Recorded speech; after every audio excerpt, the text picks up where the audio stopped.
Então agora mais um episódio do Edson Castro Show, o podcast do seu melhor amigo na internet. Meu nome é Edson Castro, jornalista e apresentador.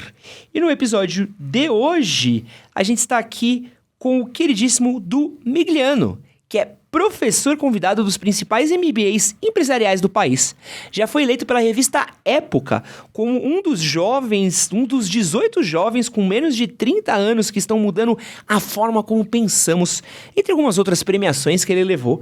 Ele também é sócio fundador da 99 Jobs. E hoje a gente vai falar um pouco aqui sobre o mercado de trabalho atual. E aí, Edu, como é que você tá? Tudo ótimo. Você tá bem? Depois dessa intro aí, puxa vida. Pô, mas aí o currículo é seu, né? Eu vou cancelar minhas 2 próximas terapias aqui, que minha autoestima ficou em dia. Du, um prazer enorme poder conversar com você de novo. Tamo junto. Agora, anos depois e com a dinâmica de mercado já um pouco diferente, né? Com muita coisa que mudou aí. A última vez que nós nos falamos foi em 2021, né? 21. Durante a pandemia, acho. Olha... 2021, verdade, foi verdade. 21. Foi no começo do podcast, de eu começar a fazer podcast. Então muita coisa mudou de lá pra cá. E hoje a gente vai falar um pouquinho de tudo isso daqui. Mas antes tem um recadinho pra dar pra galera aqui. O primeiro recado que eu quero falar pra vocês aqui, ó. Você que tá assistindo esse podcast, não esqueça de dar o seu like aqui, se estiver vendo no YouTube. Se você estiver ouvindo no Spotify, deixar a sua avaliação pro nosso podcast com 5 estrelas. Clica lá em 3 pontinhos, avalie o nosso episódio que ajuda muito. Curta, compartilhe esse episódio também, que você dá uma força gigantesca pra gente. E também tem a perguntinha da semana aqui, ó. Responda pra gente... Qual que você acha que é a maior dificuldade no mercado de trabalho hoje em dia? O que você olha e fala assim, nossa, eu não gosto disso, isso aqui me incomoda, isso aqui me dá uma dor de cabeça, que eu quero saber de vocês, o que tem afligido vocês. E quero falar pra você que se você está no mercado de trabalho, está tentando se inserir no mercado de trabalho, ou até mesmo se você empreende, todos nós sabemos da importância de uma boa aparência, de uma boa imagem pessoal e de passar aí uma boa impressão para as pessoas ao seu redor. E nada melhor do que passar uma boa impressão das pessoas ao seu redor do que cuidando com o jeito como você se veste, do jeito como você se aparenta.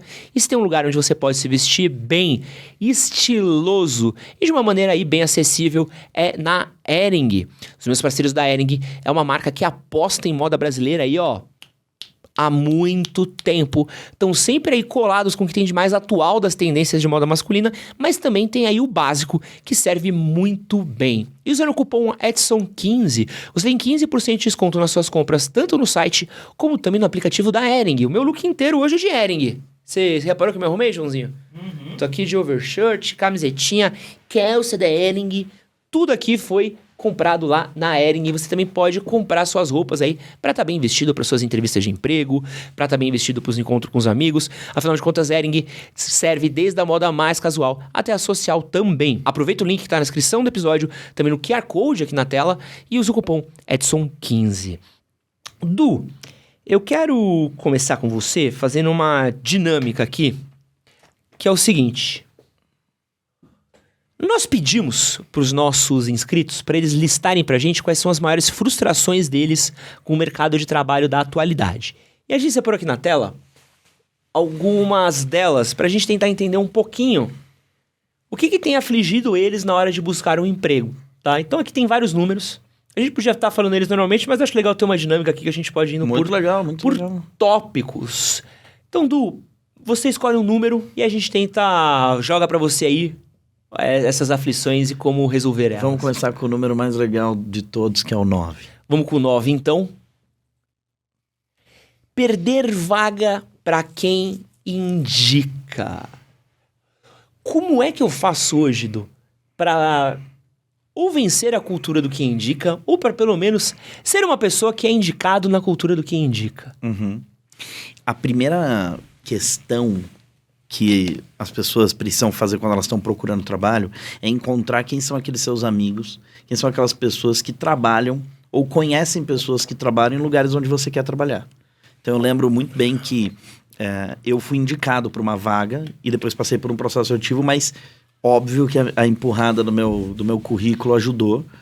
E eu fiquei, sem brincadeira, foram mais ou menos, eu tinha uma planilha do Excel, rapaz, que tinha uns 40 e tantos nomes, e eu fui lá almoçando um a um, conversando um a um, puxando conversa, fazendo uma ligação e tal, para encontrar dessas 40 e poucas pessoas qual era o lugar que fazia sentido para eu trabalhar. Esse mapeamento é um mapeamento que eu não só convido as pessoas a fazer, como também convido as pessoas a entender ano a ano quem que são as pessoas que você conhece nos lugares que trabalham que um dia você gostaria de trabalhar.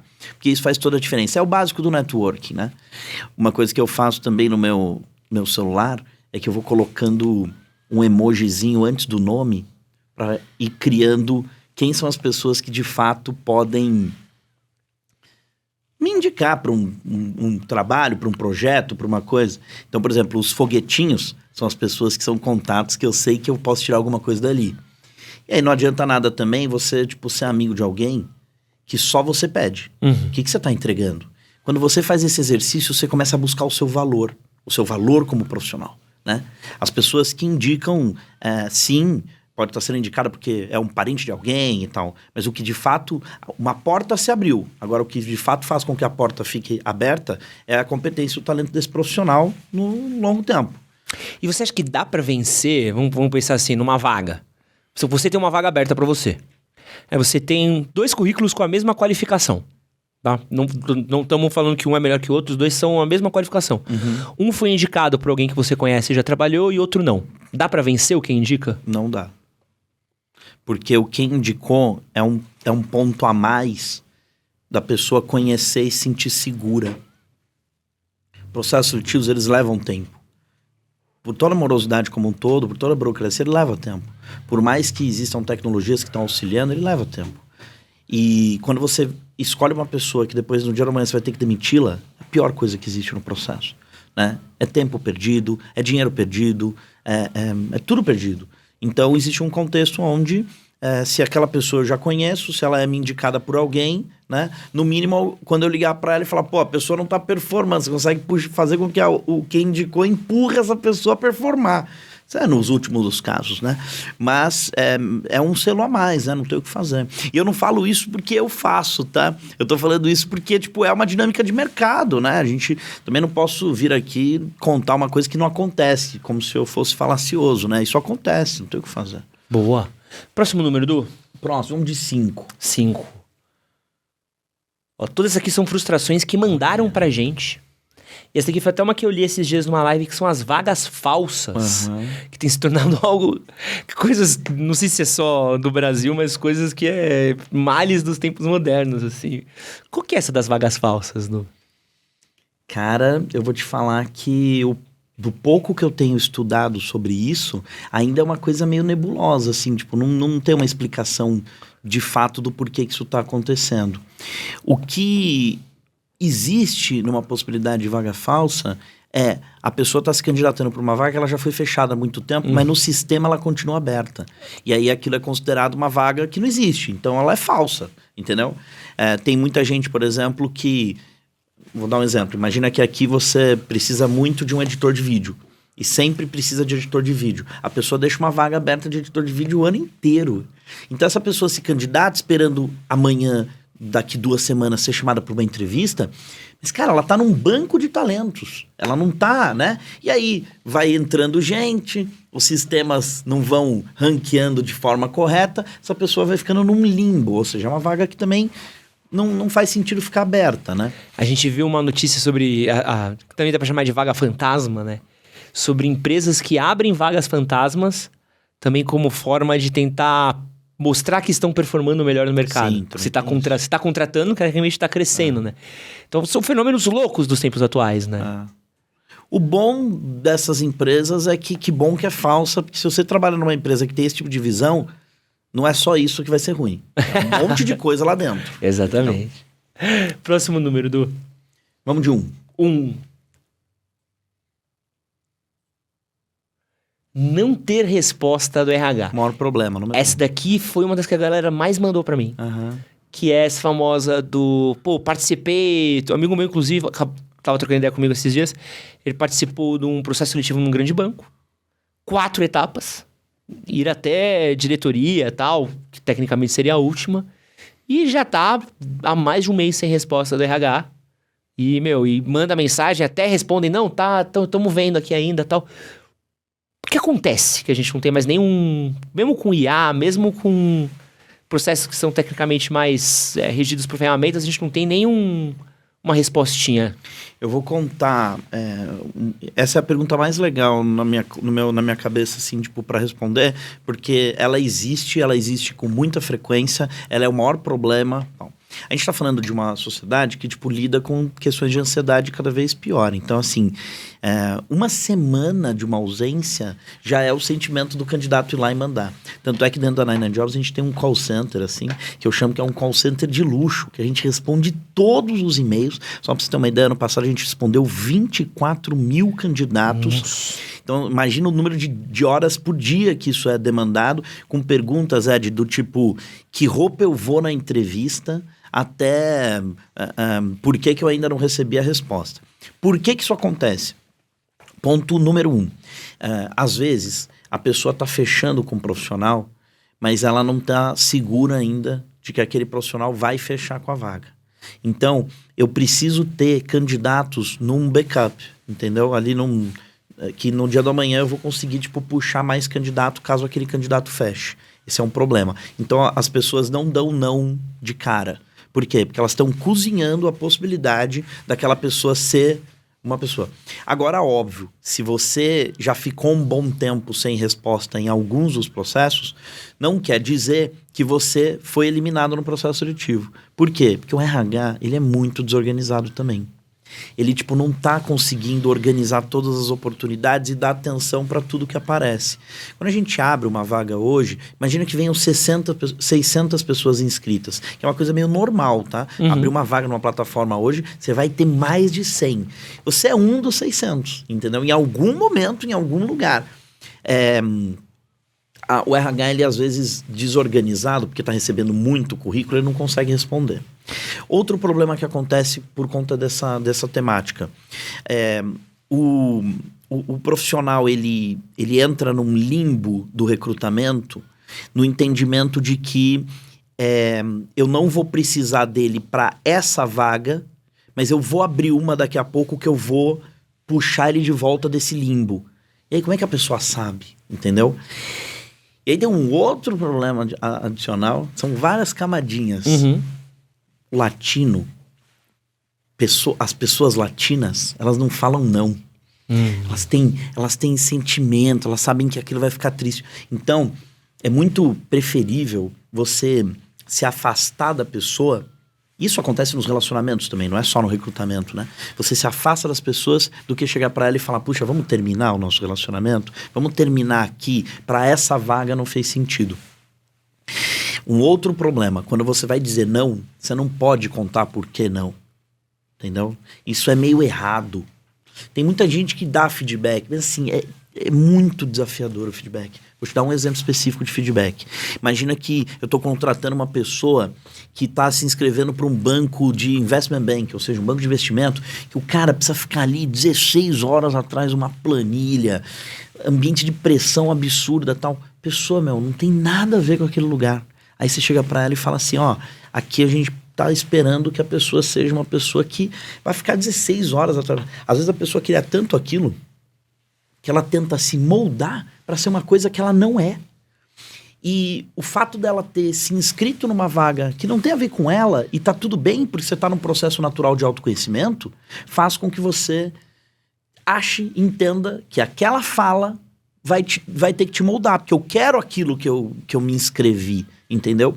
E aí, isso é uma responsabilidade, porque você tá contando para uma pessoa uma coisa que a pessoa não vai ter maturidade suficiente para entender que não é para ela, que não faz sentido para ela, entendeu? E aí a galera deixa de contar, então não dá o feedback. Então isso acelera o fato de você não dizer não falar, você não passou, né? Eu sinto, pelo menos o que eu tenho de experiência em empresas grandes que eu trabalhei, normalmente o RH, ele é o patinho feio de algumas empresas. Assim. A maioria. Então, normalmente é uma pessoa com um estagiário, às vezes 2, 3 pessoas no máximo.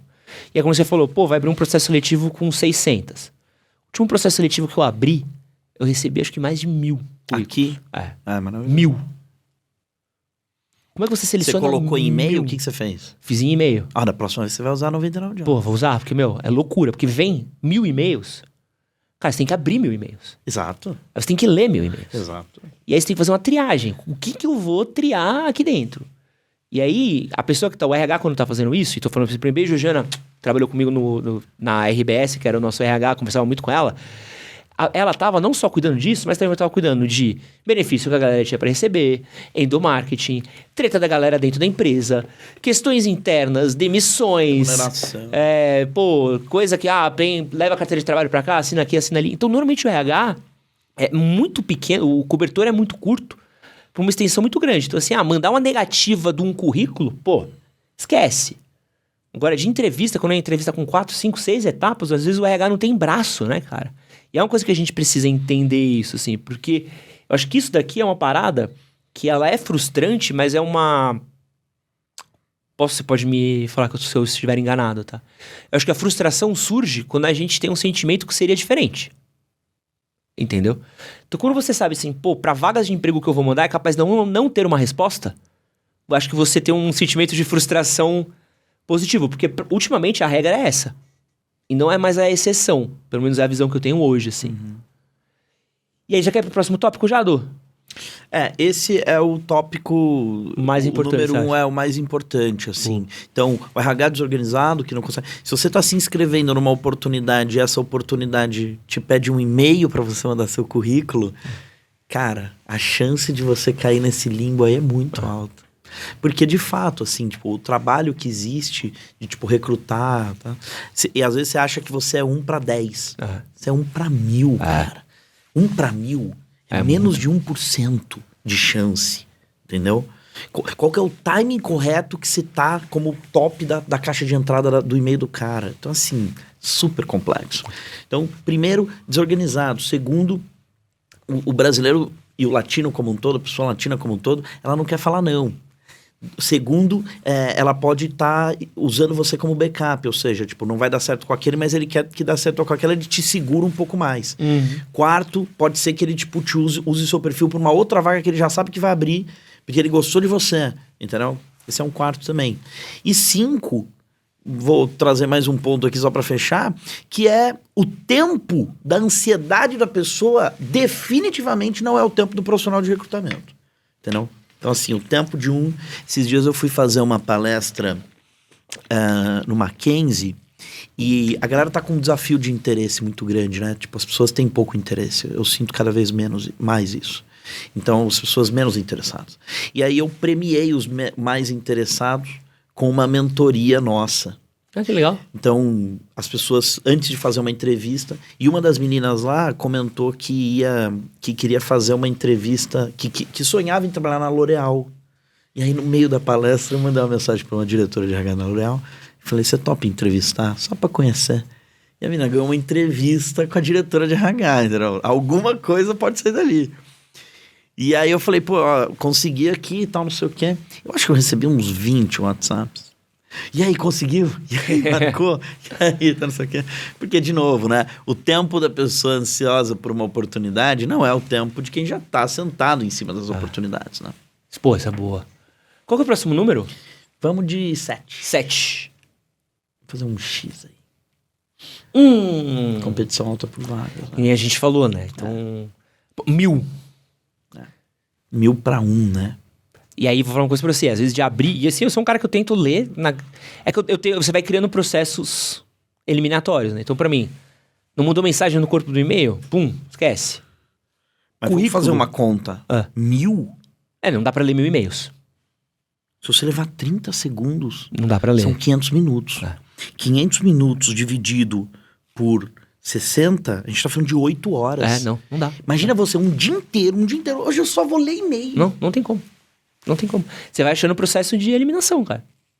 Você vai achando... Porque não vou ter no processo de eliminação. Pô, não tem nada no corpo do e-mail? Pô, esquece. Pum. Tinha uma piada que um gestor tonto da cabeça, tipo, ia recrutar. A gente tá com esses 1000 currículos aqui. O cara tirava 3 do meio e falava assim, no mínimo pra trampar comigo tem que ter sorte. E só ia entrevistar esses 3. É loucura, entendeu? Cara, isso existiu, né? Isso existiu.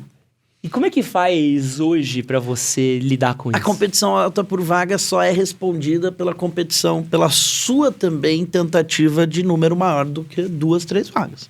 Então, assim, pô, me candidatei pra quantas? 3. Entendeu? É coisa de tipo 40, 50. Tinha um amigo meu que ele foi se candidatar para programa de trainee. A planilha dele de Excel, de como ele estava se candidatando para o processo, se ele mostrasse isso na entrevista, ele passava. Entendeu? De tão incrível que era. Ele se candidatou, acho que na época, nos 47. Eu, quando estava fazendo a 99, eu prestei 66 processos. Para, tipo, entender como que o mercado estava fazendo. Então, eu fiz 66 processos seletivos. Eu passei em 15 no final. Eu me passava pela pessoa que ia passar. Porque eu descobri como passar. E aí eu falei, é isso que eu vou hackear no meu negócio. Então eu criei um negócio com base no fato de que eu não queria que pessoas hackeassem para passar em processos seletivos. E quando eu fazia aquilo, dos 15 que eu passei, assim, eu já estava muito treinado. Eu estava, assim, num nível muito alto. Mas assim, a chance se eu tivesse ali de bobo prestando, passar em 2, no máximo 3, né? Depois de 3 anos, tá? Não é no primeiro ano tá prestando em programa de trainee, você acha que você vai passar? Não vai. A chance é muito baixa. Entendeu? Isso é uma coisa de, tipo, você acertando, moldando. Porque a capacidade de você se vender num programa desse é maior do que a sua competência naquilo que eles estão demandando. Isso é o grande ponto. Imagina o seguinte, vou dar um exemplo bobo. Imagina que o cara descobre onde é que você trabalha. Washington Oliveto fez isso. Conhece o Washington Oliveto? Sim. É que a nossa geração... A galera nova nem sabe quem é. Washington Oliveto é um dos maiores publicitários da história do mundo, né? Mundial. E ele é brasileiro. O Washington Oliveto recebeu uma vez um tênis totalmente gasto na agência que ele trabalhava. E a menina disse, eu já fui tantas vezes a entregar meu currículo que meu tênis desgastou. O cara abriu o tênis e contratou a menina. Gênia, porra. Não, gênia. Então, assim, não foi exatamente essa frase, mas, pô, redatora, entendeu? Mano, manda tênis velho pros chefes. Manda tênis, meu. Porra, quando eu fui nessa vaga que meu amigo me indicou, eu levei uma caixa, eu lembro até hoje disso, eu levei uma caixa com o meu histórico de um portfólio em prêmios que eu tinha recebido na escola, coisa pequena, assim, de melhor redação, eu levei a redação, não sei o quê. A pessoa viu ali e falou, meu, o cara se preparou pra vir aqui. Sabe, tipo, ele não era mais um currículo, ele realmente quer isso daqui. Isso fez uma diferença. Esse é um ponto que eu acho que é muito importante, muito legal de você falar, é uma coisa que eu falo muito quando eu tô falando de emprego com a galera. Boa parte das pessoas que eu contratei, ou que eu efetuei, porque ela queria. 1000. Não, são pessoas que eu lembrei delas. Isso. Porque assim, eu já cheguei a fazer, por uma vaga, 20 entrevistas. E aí de 20 entrevistas, de estar conversando com quem tava selecionando comigo, eu falei assim, vamos falar com o Carlinhos. Quem que é o Carlinhos? O Carlinhos é o terceiro. Não era o quarto? Aí eu falei assim, pô, vamos falar com uma menina que eu tô aqui. Vamos falar com a menina que fez o site do BTS? Pô, essa era da hora. Porque às vezes você precisa ter uma coisa que seja aquela coisa que você lembra da pessoa, entendeu? O que essa pessoa fez? O que ela tem de diferencial? Porque hoje em dia você já vai assim, que você tem? Eu tô fazendo faculdade. Sim, mais um. Quem não tá fazendo faculdade, né? Não, só pra você ter uma ideia, tá? Eu me formei numa faculdade que é considerada uma faculdade top whatever, 5 que é a SPM. No meu ano, se formavam 500 pessoas na SPM no meu curso de comunicação. Então, assim, não iam abrir 500 vagas de analista nas empresas legal pra caralho. Em 4 anos ia abrir 2.000 vagas? Tipo, né? Então, assim, uma galera que se pagou uma nota pra se formar, pra fazer faculdade, não ia conseguir as melhores vagas. Agora, isso é uma faculdade de um curso que é considerado um dos cursos mais populares do país. Você sabia que tem mais faculdade de direito no Brasil do que somada em todas do mundo? Nossa. A gente está falando de um público universitário hoje no Brasil que é maior do que a população de Portugal.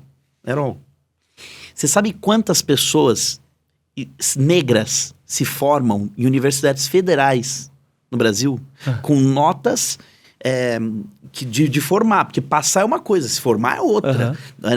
Entra 10, não forma 10, né?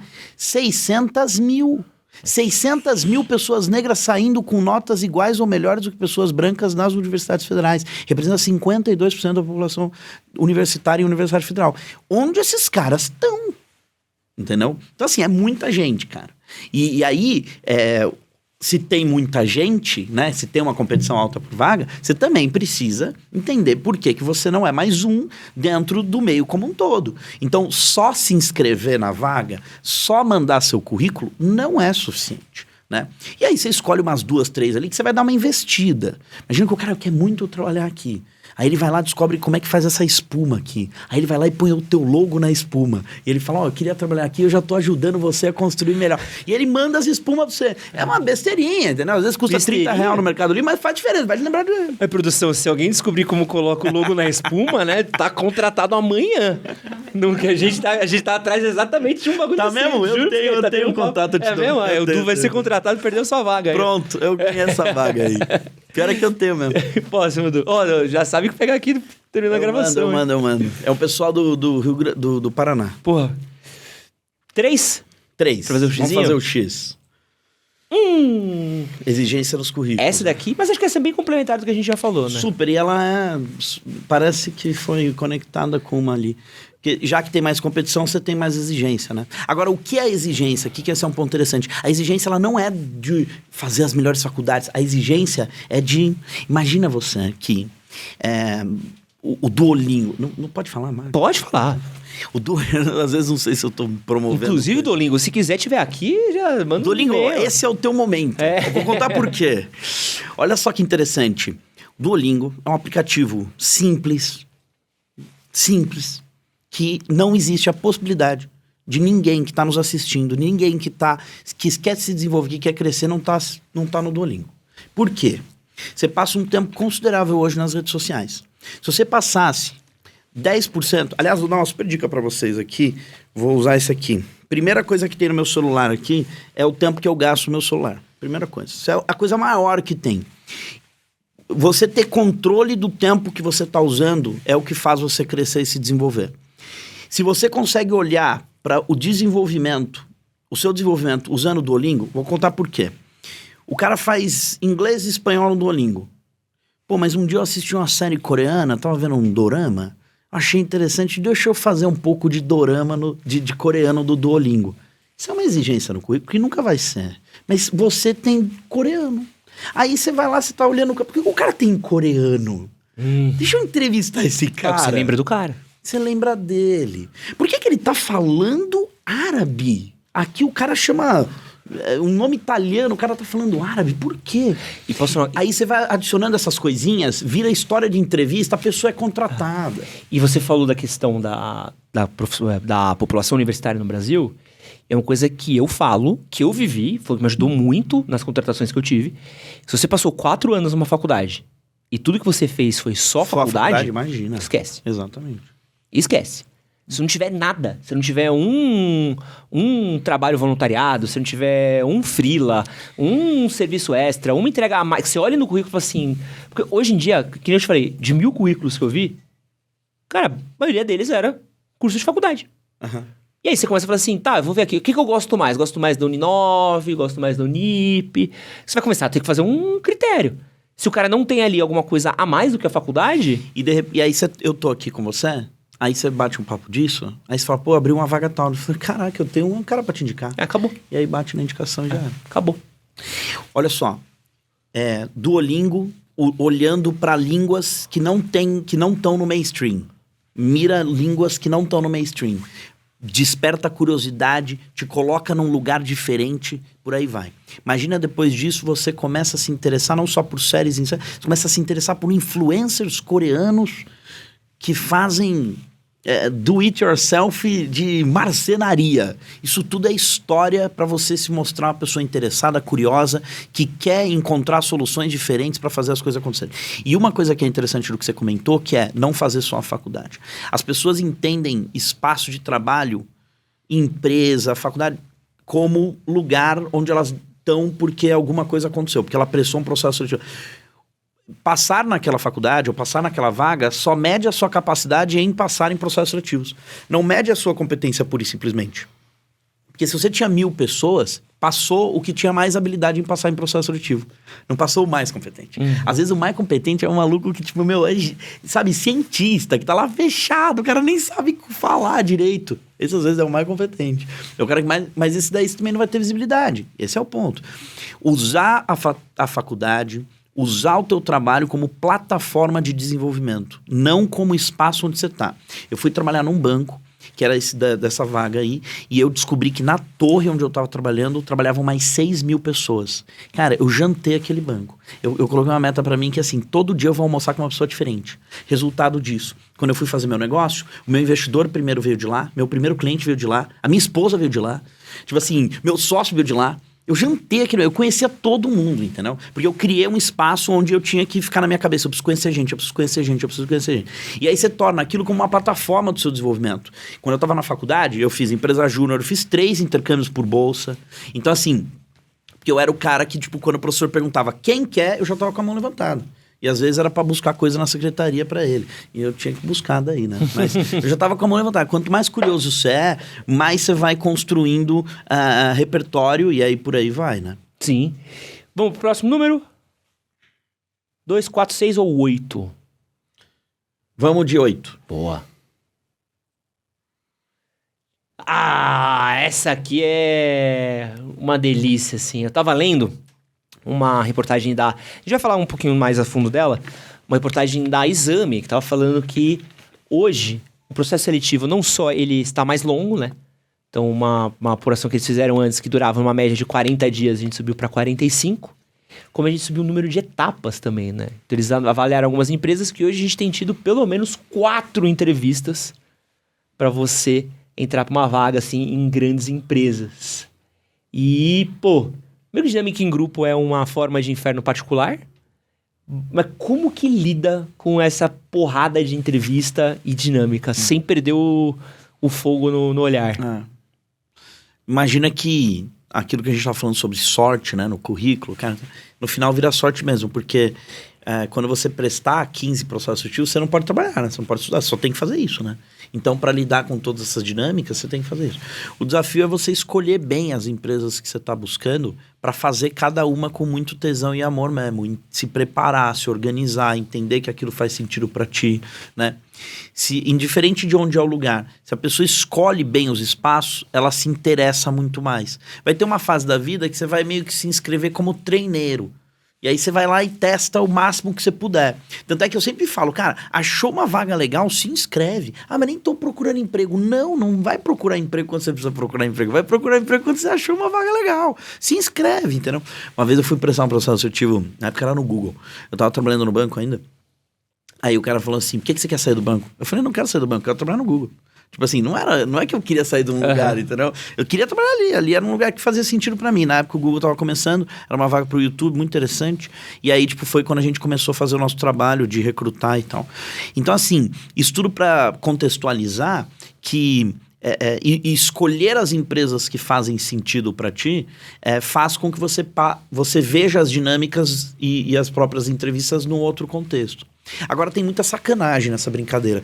Por exemplo, a gente trabalhava para uma das maiores empresas de mídia uma das maiores empresas de mídia do mundo. E, cara, um dos escritórios era no Rio de Janeiro e era, tipo assim, bem distante do centro. Era, tipo, outra cidade, outro mundo.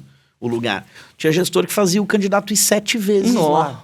Entendeu? E por que ele fazia isso? Porque ele não tinha o status que o artista tinha de trabalhar lá, mas ele trabalhava lá. E aí ele queria mostrar o tamanho do ego dele em jeito pentelho. Idiota. E aí a gente brigava pra caramba com o RH pra não deixar os gestores fazerem isso. Só que o RH era um RH babá de gestor. E aí você se perde no rolê, entendeu? Eu não vim aqui pra falar mal dos meus pagadores, que são os RHs, os recrutadores, mas ainda tem muito desafio, né?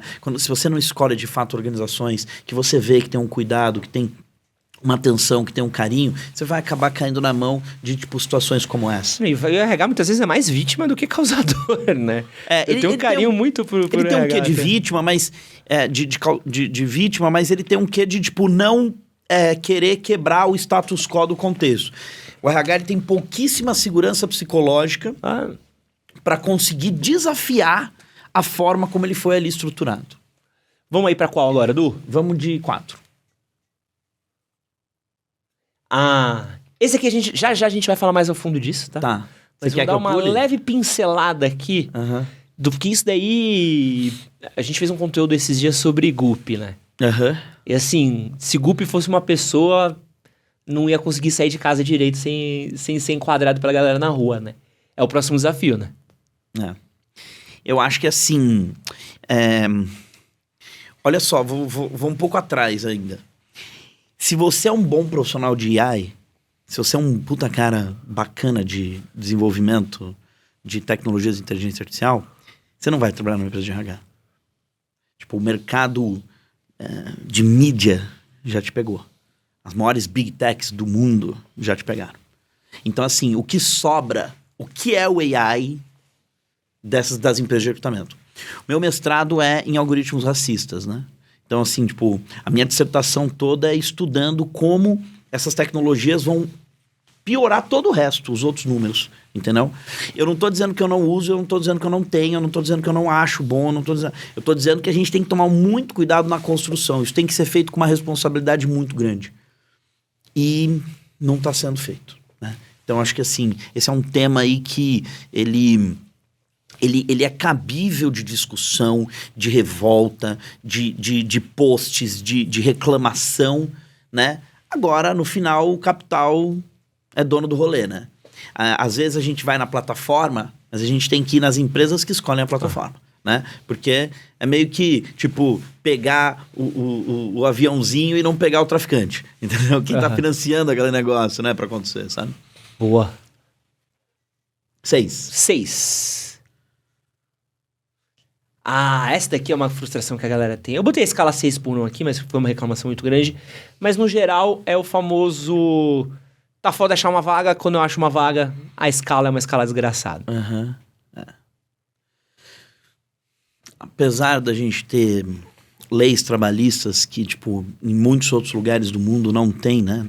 Não protegem o trabalhador do jeito que protege, ela permite algumas questões como essa, por exemplo, um número de horas de trabalho que são fora do lugar. Ao mesmo tempo, eu acho muito difícil uma pessoa trabalhar produtivamente 6 horas, 6 dias por semana. Acho muito difícil. Então ela acaba, como é que eu te dizer, encontrando formas de, tipo, não de fato ser produtiva dentro daquele espaço, dentro daquele lugar. E eu acho que isso é uma coisa que os empregadores precisam rever nesse contexto, entendeu? As pessoas não estão sendo produtivas porque você obriga elas a ficar de 6/1, né? No máximo é uma pessoa que está abrindo tua loja ali, que deixou tua loja aberta, vamos assim dizer, num contexto varejo, num contexto balcão de atendimento. Mas não é uma pessoa que está sendo produtiva, que está vendendo, que está fazendo diferença para você, né? E esse é um dos maiores desafios, assim, o empregador entender aquilo como uma falta de produtividade, sabe? Um dia desses a gente estava conversando com uma profissional de RH que estava discutindo que se você se enquadrasse na área específica da tua empresa de tecnologia, você não poderia permitir que os funcionários trabalhassem 44 horas e só 40. Era uma coisa assim, eu não lembro exatamente os números.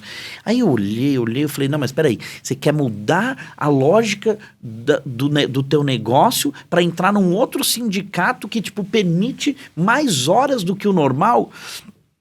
Aí eu fui lá no negócio e você viu um monte de gente. Tipo, eu cheguei mais cedo, porque eu tinha uma reunião bem cedo, assim. E todo mundo que tava lá desde as 8 da manhã, você tava no celular. Tipo, nem tava no trampo, entendeu?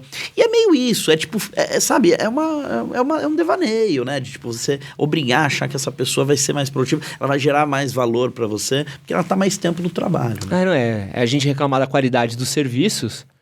Esse olha e fala assim, pô, por que será que numa escala 6/1 a qualidade do serviço diminui? Total. A gente tá discutindo 4/1 agora. Tá bom. 4/3. Eu ainda acho 4/3 é difícil ainda. Pro brasileiro, a gente falou algumas vezes de 4/3 aqui no canal, as pessoas acham que é ofensivo. E aí você tem que explicar. Por quê? Cara, nossa, mas 4/3 é um paraíso. E aí ninguém mais trabalha, não sei o quê. E aí o patrão vai ter que contratar não sei quantos funcionários. Já trabalha 4/3. Porra. Chega sexta-feira... Pô, tinha sexta-feira que eu chegava no trabalho, meu irmão, eu começava a trabalhar depois do almoço, terminava de trabalhar 4 da tarde. Cara, tinha um amigo meu que fez uma das maiores faculdades uma das maiores faculdades de administração desse país, intercâmbio na Dinamarca. O cara tinha feito empresa junto. E ele contava, trabalhava numa das maiores multinacionais de bem de consumo do mundo. Ele contava, ele só começava a trabalhar depois de ter lido o UOL. Aí ele começava a ler na época era o UOL. Ler do UOL, ler todos os e-mails. Aí ele ia almoçar, aí que ele começava. É sexta-feira. E olha o nível do talento. Né? Tá É um típico de pessoa que a galera duvidaria que ele estivesse fazendo isso. É ele quem tá fazendo. E pra gente terminar aqui a frustração número 2. Lembrando que não são por ordem, tá? Mas é as frustrações. É o processo seletivo muito longo aí, que acho que a gente já matou isso com a falta de resposta, né? Mas essas aqui são as principais frustrações da galera na hora de buscar um emprego. Quero saber de você que tá vendo esse conteúdo daqui. Comenta pra gente qual que é a sua maior frustração na hora de buscar um trampo. E aí, Du, quero entrar em alguns assuntos com você aqui, ó. Uma parada que a gente tem visto agora é cada vez mais o uso da inteligência artificial nas diversas áreas, né? Então, eu que trabalho com criação de conteúdo, galera usando para fazer texto, imagem, e a gente tem visto a aplicação dela em linhas de código, em alguns outros sistemas, e isso chegou na parte de avaliação de currículos e contratações, né? E eu queria entender um pouquinho com você, Du, você que está dentro do mercado, você que já trabalha na 99 Jobs faz muito tempo, trabalha com contratações há muito tempo também. É uma pergunta capciosa de jornalista, mas é o que eu tenho que fazer. IA, aliada ou vilã? Toda e qualquer tecnologia é um aliado em vários processos ativos. O ponto é quem está construindo essas tecnologias, né? Então, por exemplo, são times, na maioria das vezes, raríssimas vezes diversos. Ou seja, são criados por homens brancos, em sua maioria. E processos seletivos que, são feitos a fim de, usar esse nível de tecnologia num nível, vamos assim dizer, pouco robusto da tecnologia. Onde você está comprando produtos de prateleira que não foram criados para isso especificamente, né? É aquilo que eu estava comentando. AI é uma tecnologia que, se hoje você é um bom profissional de AI, alguma área de mídia já te recrutou. E você está ganhando muita grana trabalhando nessas organizações. É muito difícil trabalhar numa empresa de recrutamento trabalhando com AI e sendo uma pessoa muito, muito boa em AI. Entendeu? É meio doido pensar, porque é um mercado escassíssimo, minúsculo, de pouquíssimos profissionais. E por que ele escolhe trabalhar numa área de recrutamento, sendo que vai ter menos investimento, menos entendimento de construção de produto? Ele vai ter poucos pares para trocar. Né? Às vezes é um cara muito bom fazendo aquilo, né? E quando você usa desse tipo de ferramenta, a IBM que criou alguma coisa e eles estão adaptando. A XYZ que criou alguma coisa e eles estão adaptando. Porque é criado ali dentro com base nos entendimentos que ali existem. E a Gup tem um caso específico de uma programadora que foi escrever e colocou... ela não passou na vaga e ela tinha os requisitos. E ela não entendeu. E aí ela colocou um lorem ipsos para responder tudo com o CPF da irmã. Ela fraudou, né, a ferramenta. E a irmã passou no lorem ipsos. Virou um caso no Intercept. Né? Um caso sério, assim, né? Intercept que está ali fazendo investigações sobre o mercado como um todo, né? Era um super caso, né? E é de uma dessas empresas que usam AI, de tecnologia de recrutamento, onde é provado que... Está sendo provado pelos próprios usuários que aquilo não funciona, entendeu? É uma extrema irresponsabilidade, né? São negócios que são criados pura e simplesmente como lógica de fundos de investimento, de venture capital, que tem como intenção criar alguma chamativa ali para dizer que nenhum desses investidores foi lá tem um profissional de AI dentro dos escritórios de investimento que avaliam a qualidade do teu código a ponto de entender se essa pessoa merece dinheiro ou não. Ela usou daquilo como uma estratégia de marketing e comunicação para enganar um público que tem menos repertório corporativo, que na maioria das vezes também é a área de recursos humanos, e foi para onde a gente foi, né? Esse é um grande desafio, né? E também depois, quando você tem estratégias bem, vamos assim dizer, eu diria pífias, baratas de comunicação e marketing, né? Uma coisa é você não saber fazer a tecnologia, já é um grande problema. Outra coisa é você não saber se comunicar com o seu candidato, com a sua pessoa candidata, né? você não entender que aquilo está sendo feito para geração de valor para a sociedade como um todo, né? Entende que aquilo é visto como uma oportunidade de negócio. E depois ainda culpa os recrutadores por não saberem usar a tecnologia. Porque eu ia falar que essa é uma resposta que a gente tem visto. É que os recrutadores não sabem formatar a ferramenta direito, não sabem usar a ferramenta direito. De quem que é? Porque assim, a gente tá vendo esse movimento que a galera rolou até no LinkedIn, né? A galera tentou fazer um movimento contra a Gulp, né? Que eu acho que talvez seja a maior ferramenta. Mas o recrutador, ele... E outra também, né? Como é que vai dar a qualificação pro recrutador mexer num... Que é uma outra exigência, tá mais pro RH também, né? O quanto que a culpa é do RH no fim do dia nisso daí, você Nenhuma. acha? A partir do dia que você é plataforma, você criou um produto e as pessoas que estão pagando pro uso dele não sabem usar, o problema é seu. O problema é de você que criou a plataforma, né? Pensar a plataforma e não pensar produto.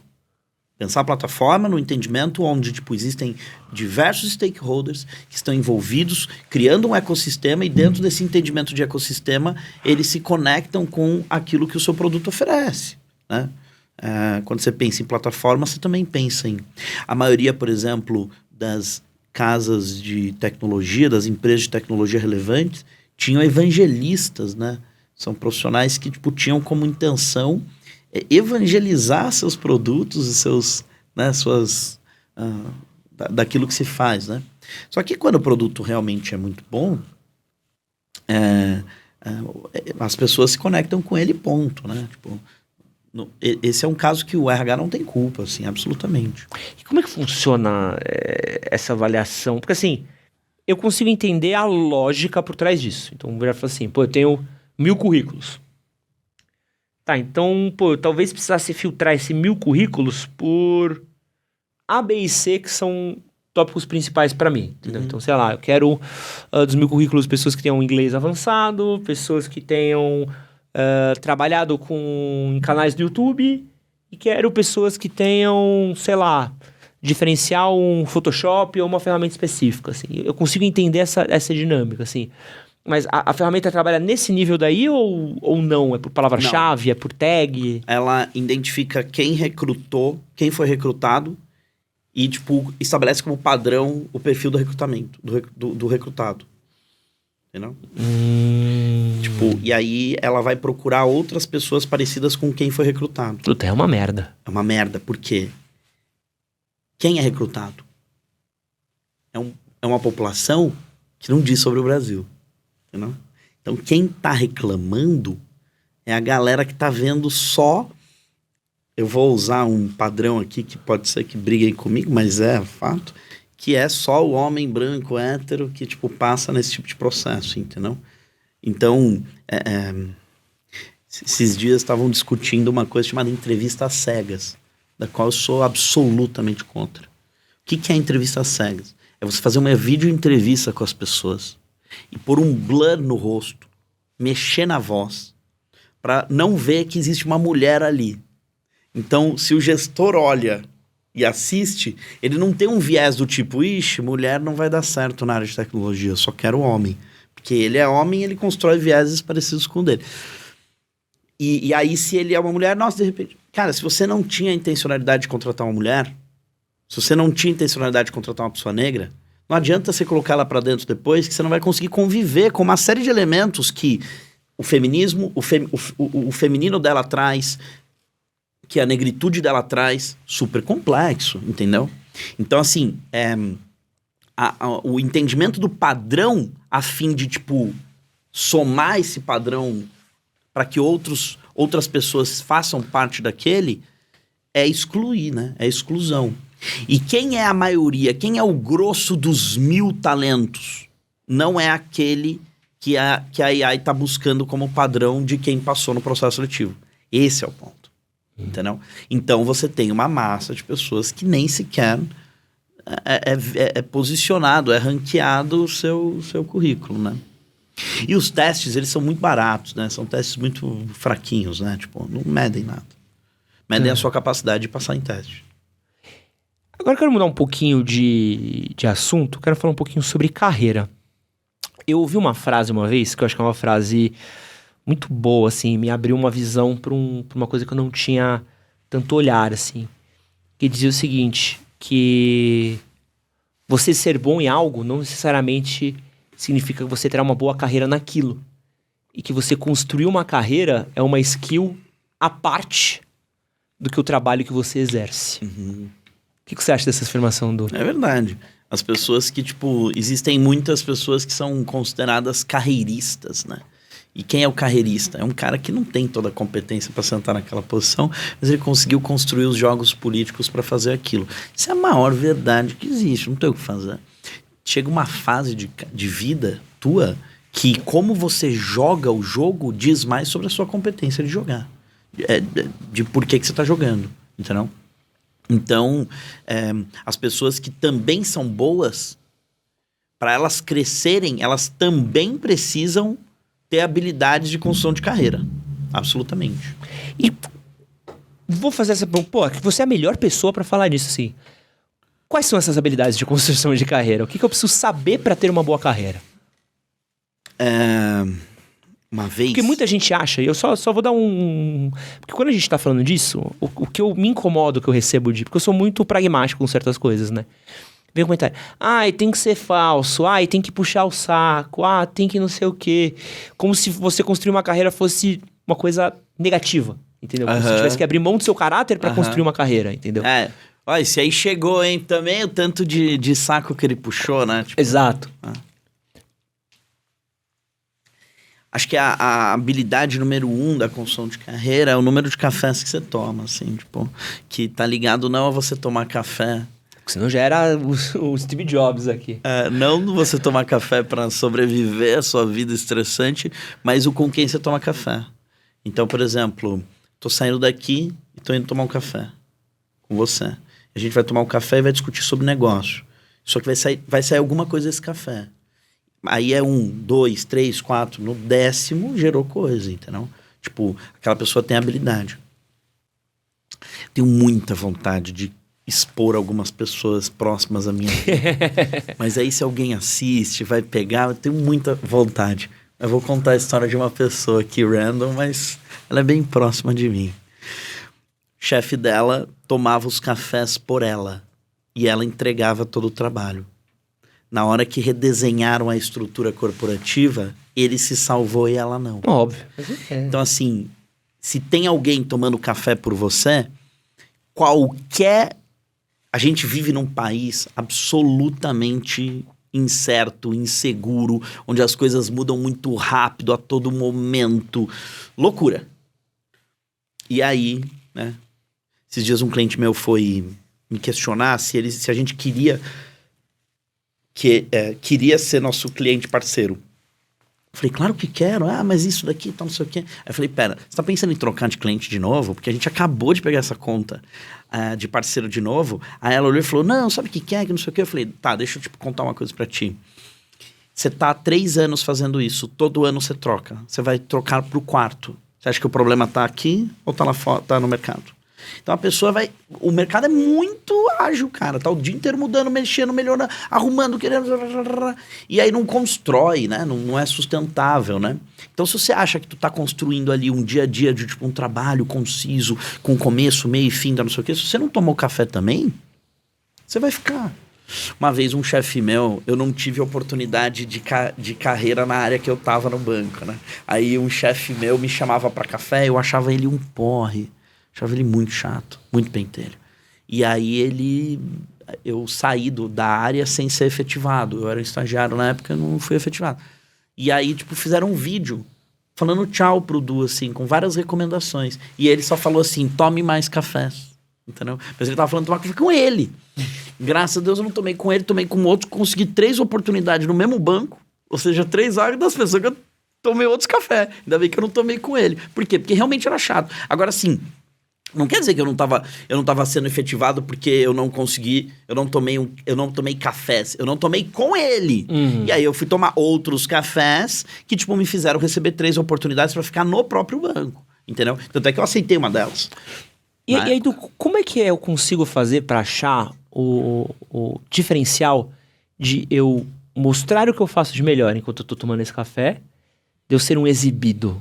Onde é que tá o soft touch ali? Esse soft touch, ele é encontrado essa linha tênue, né? Ela existe no número de vezes que você faz.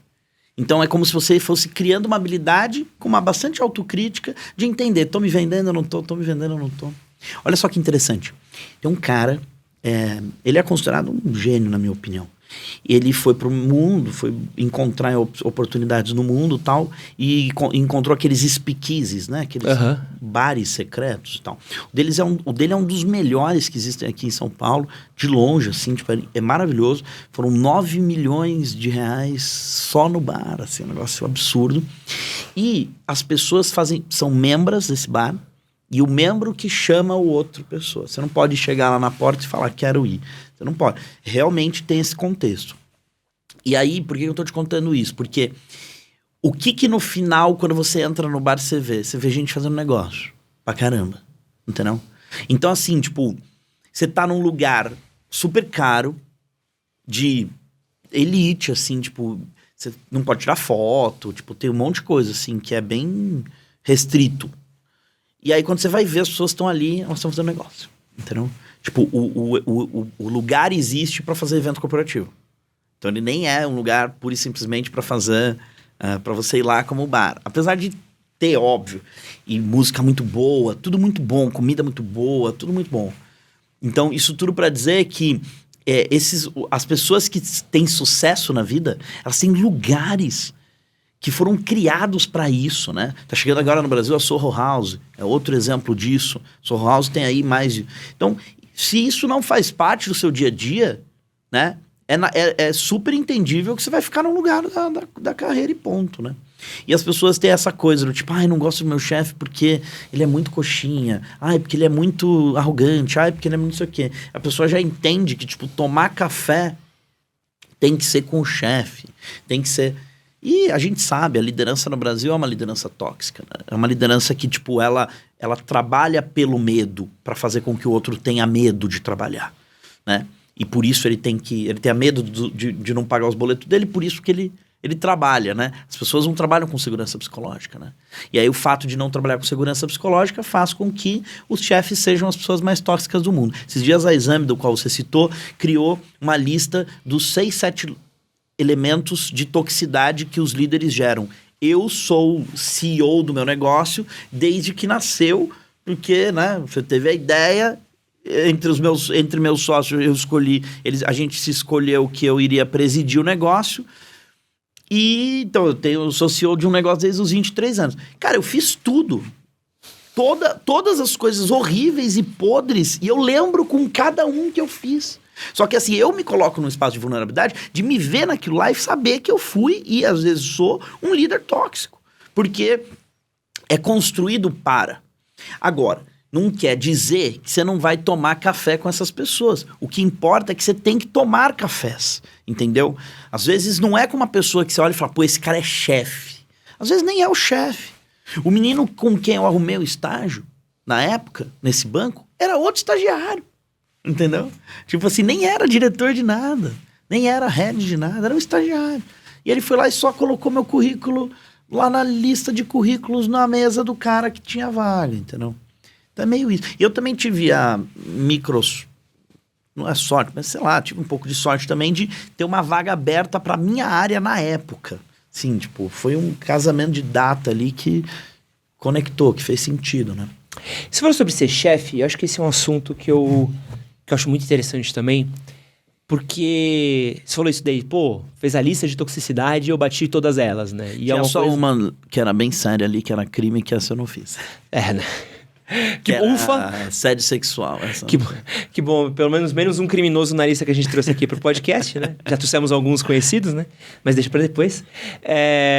E aí é uma parada que eu já passei por isso, assim, de olhar e fazer uma autoavaliação, de ver coisas que eu fiz, que eu olho e falo assim, puta, aqui eu errei. Puta, esse tratamento aqui foi muito errado. Aqui eu tava fazendo o que fizeram comigo lá atrás. E que depois quando você olha, você fala assim, puta, isso aqui não é o melhor jeito, né? E é uma coisa que eu me liguei, né? Eu até fiz um papo com o Thiago, eu esqueci o sobrenome dele, o Thiago da G4? Era G4 o nome? G2? Acho que é G4. Thiago G4. Thiago Ferraz, acho que tem um livro muito legal, Sua Carreira é Muito Maior que o Seu Emprego, um livro muito bom. E eu falei um pouco sobre isso, assim, porque eu já fui líder de time, né? Já fui editor, já fui agente de conteúdo, também sou o dono da minha empresa, né? Ninguém nunca me ensinou a ser chefe. E a gente tem uma pretensão, quando a gente tá falando de plano de carreira, né? De tipo assim, pô, eu quero trabalhar porque eu quero me tornar analista júnior para analista pleno, analista sênior, gerente, diretor, CEO. E aí quando você chega lá num cargo de liderança, você para e fala assim, pô, legal, eu sei as skills, mas ninguém me ensinou a ser chefe, né?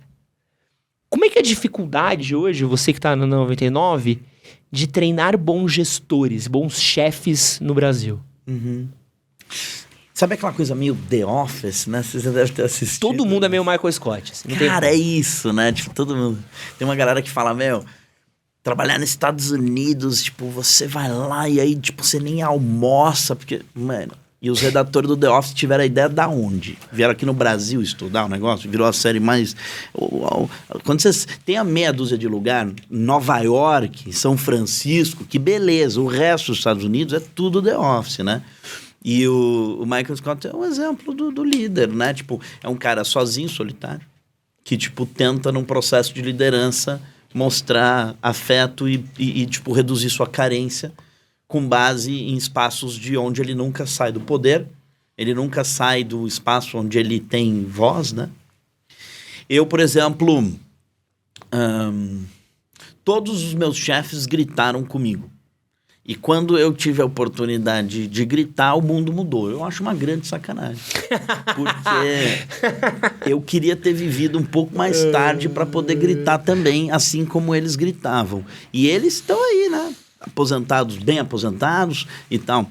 E eu não posso dar. Só que eu aprendi a gritar. É como se você estivesse falando num mundo que, tipo, se fala alemão, e aí quando vira a tua vez de falar alemão, vira francês. O que você faz? Então, assim, o próprio líder, né? A gente está tendo um desafio considerável agora, que antigamente a gente tinha as escolas de negócio como formadores de líderes, né? Esse dinheiro todo foi para coaches, gurus. Então, assim, tipo, tá tendo um esvaziamento de escolas que, tipo, de alguma forma construíam uma reputação, um entendimento, uma visão para um lugar de coaching guru, entendeu? Para um lugar de escolas que não tem nenhum respaldo educacional para fazer o que estou fazendo.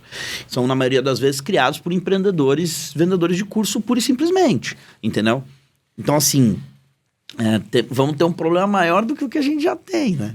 Pessoas que, tipo, vendem cursos, dando entrevistas com um monte de gap de gestão nas suas próprias falas. E esses caras estão formando gente, né? Para você ter uma ideia aí, né? Então, um super desafio. Eu acho que, tipo, formar gestores hoje no Brasil, no mundo como um todo, é um trabalho muito complexo. A maioria das pessoas que, tipo, passam... Vou fazer uma contextualização rápida. Tem um livro chamado Pacto da Branquitude. Eu vou, mas eu vou voltar nesses temas porque a gente precisa discutir isso, sabe? A gente tá falando de um país que... Ele é um país a liderança, ela é representada por homens e brancos e, na maioria das vezes, ditos héteros, né? Então, eles que mandam no rolê. Tem um livro chamado Pacto da Branquitude, de uma das maiores pedagogas que esse país tem. Se esse país fosse um país sério, Cida Bento tinha um prêmio Nobel de literatura fácil, assim. É o livro, ainda bem, é o livro mais vendido em etnografia na Amazon hoje. E o Pacto da Branquitude, ele diz o quê? É como se homens brancos todo dia se reunissem às 5 da manhã para entender como eles vão continuar no poder. Então, assim, mulheres e mulheres negras é o maior grupo social do país. Só que quem lidera é o menor grupo social do país. Tipo, tudo. Lidera a empresa, tipo, política, tudo que você imaginar. E o que é o Pacto da Branquitude? São pessoas que se reúnem dentro de um lugar onde elas encontram motivos pelos quais elas estão, vamos assim dizer... Elas têm seus podres, aí elas compartilham seus podres entre elas, e aí no entendimento de compartilhar seus podres, você selou um pacto. E aí no selar um pacto, você se autodefende. Só que quando você nasce como homem branco, a sociedade você ganhou a sociedade de presente. Então você já tem esse espaço. E aí você só precisa manter que ele exista. Aí qual que é o meu entendimento de manter esse espaço existindo? Em algumas vezes, alguns homens, em alguns lugares, eles abrem algumas parcelas de ideia para que essas pessoas se alinhem a esses espaços. E se ela se alia em algum lugar de umas ideias meio merda, meio podre, ela está com a gente. O que sela é a lealdade, não é a competência. É a lealdade que o outro tem em estarmos fazendo aquilo que a gente faz. E aí essa lealdade constrói uma série de benefícios, onde esses caras estão o tempo todo defendendo esses benefícios. Então eles defendem os benefícios de ter o melhor carro, o melhor plano de celular, a faculdade da filha paga, a escola da filha paga, blá, blá, blá, e no final não estão discutindo sobre a competência deles estarem naquele cargo. Uma amiga minha, vice-presidente de RH de uma empresa super grande no Brasil, foi chamada para trabalhar na empresa, e era uma empresa, uma empresa de dono, mas uma empresa que tem ações na bolsa bombando. Uma empresa brasileira, referente a mundial. O que ela fez? Ela entrou nessa empresa e eles chegaram para ela e falaram, olha, agora que você está aqui, a gente tem um número de mulheres na liderança que permitem que a gente faça parte de um fundo específico da Bolsa da B3 no Brasil, que é um fundo de empresas que têm mulheres na liderança. E aí, ele falou, agora a gente vai fazer parte, só que tem um problema, você entrou em fevereiro. E você tinha que ter entrado até em novembro aí bate nas atrasos de processo seletivo, né?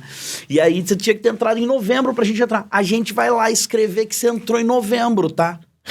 Aí ela olhou e falou, não, e aí legal.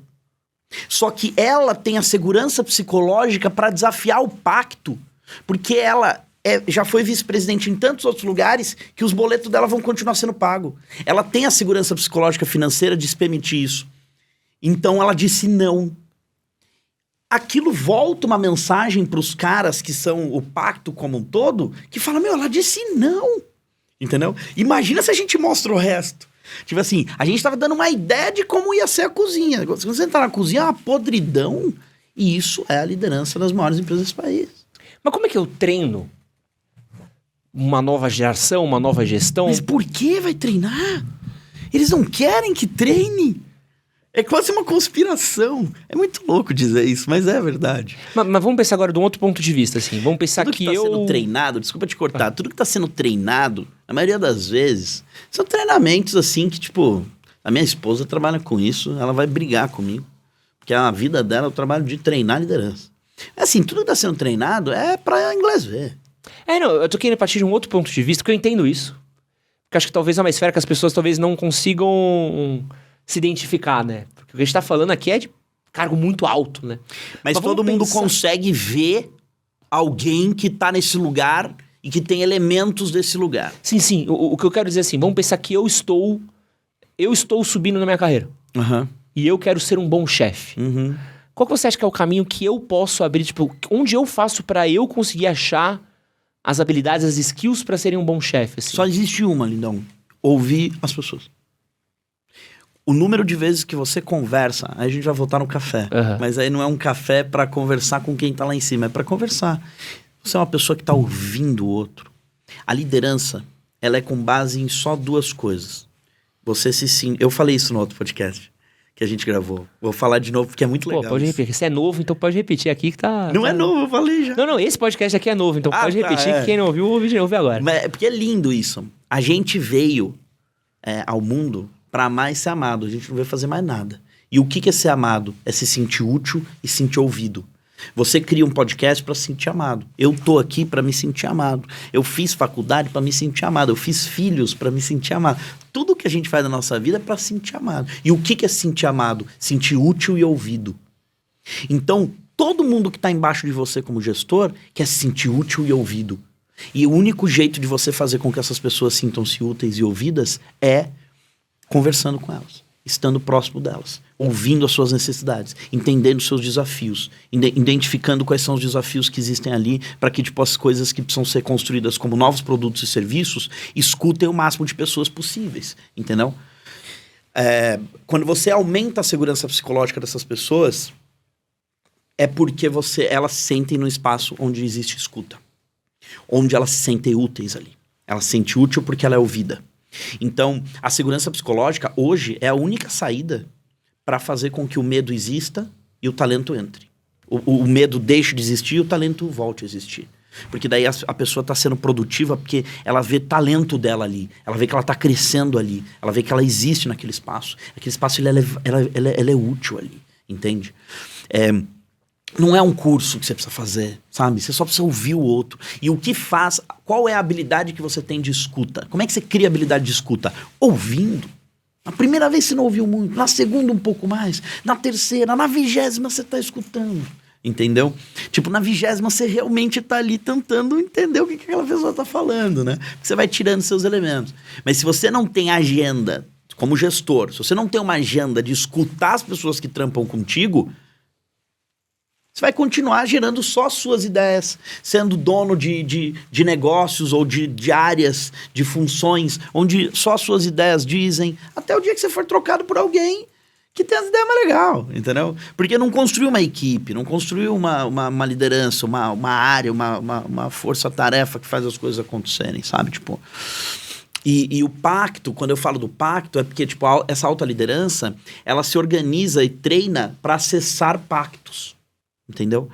Então, um amigão meu, diretor de uma empresa gigante, um puta cara de conteúdo animal, o cara tem 25 anos de história no esporte no Brasil, foi em 33 Olimpíadas, 62 Copas, o cara é incrível. Foi demitido da empresa porque ele não acessava a alta liderança, entendeu? Ele não ia pra casa, tinha uma casa lá que era tipo... Praia da Baleia, um dos donos lá do negócio, dos diretores da área, comprou uma casa na Praia da Baleia.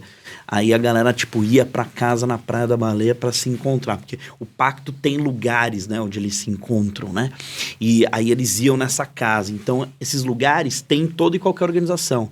Quem vai na casa do não sei quem? Quem vai acessar o lugar que não sei o quê? E aí as pessoas ficam pensando, pô, o dia que eu for convidado pra lá é porque eu dei certo, entendeu? E esses pactos, eles são formados com muita frequência em todo e qualquer lugar. E aí quem acessa isso, infelizmente, é só um grupinho, né? Que diz sobre lealdade para continuar mantendo estar nesse espaço.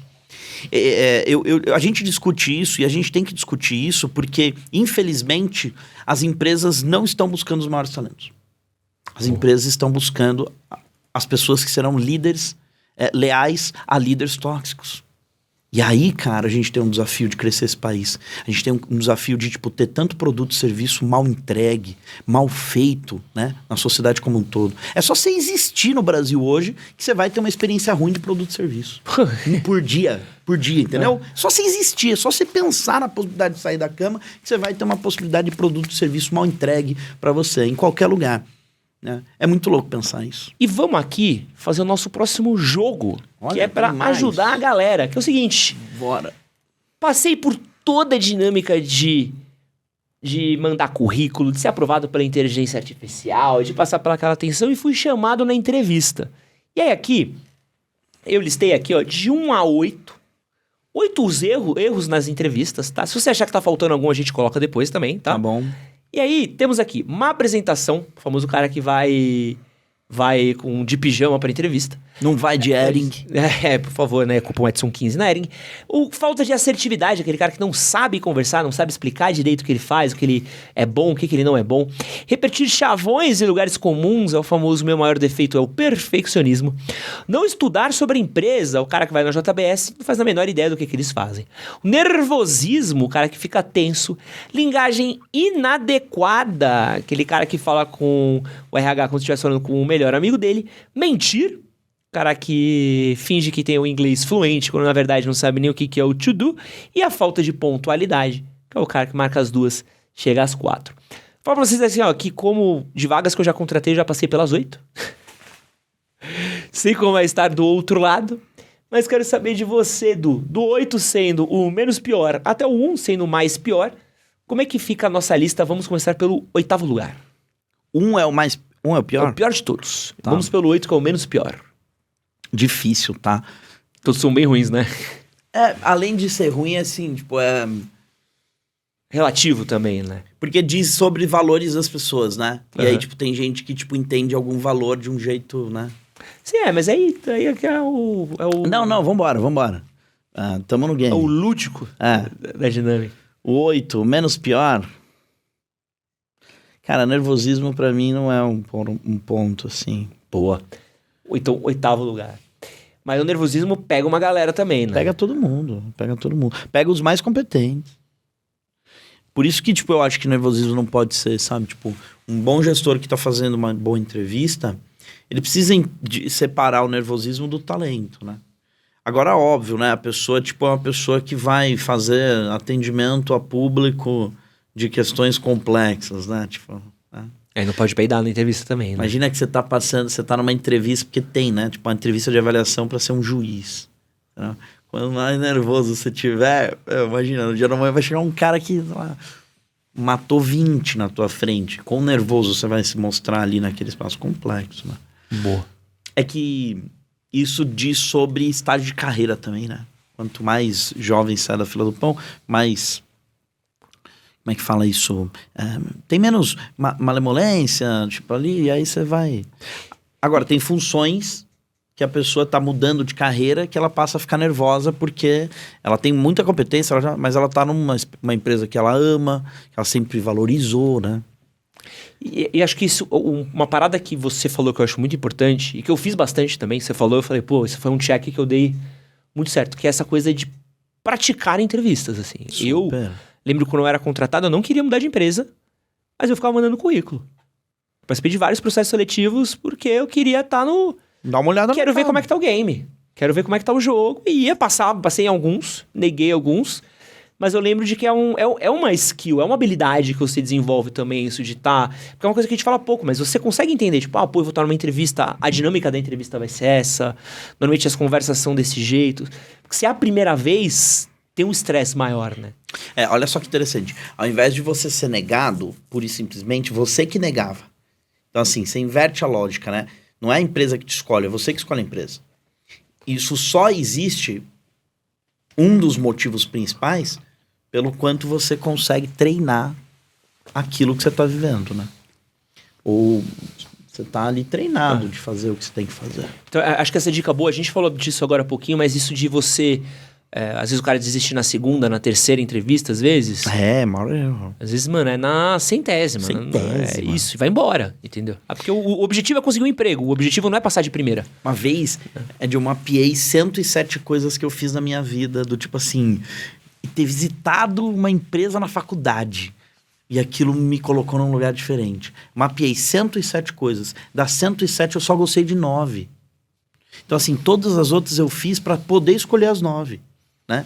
Então, assim, imagina que você vai fazer 3 entrevistas e vai inchar a empresa na tua vida. Não. Possível. 7º lugar. 7º lugar.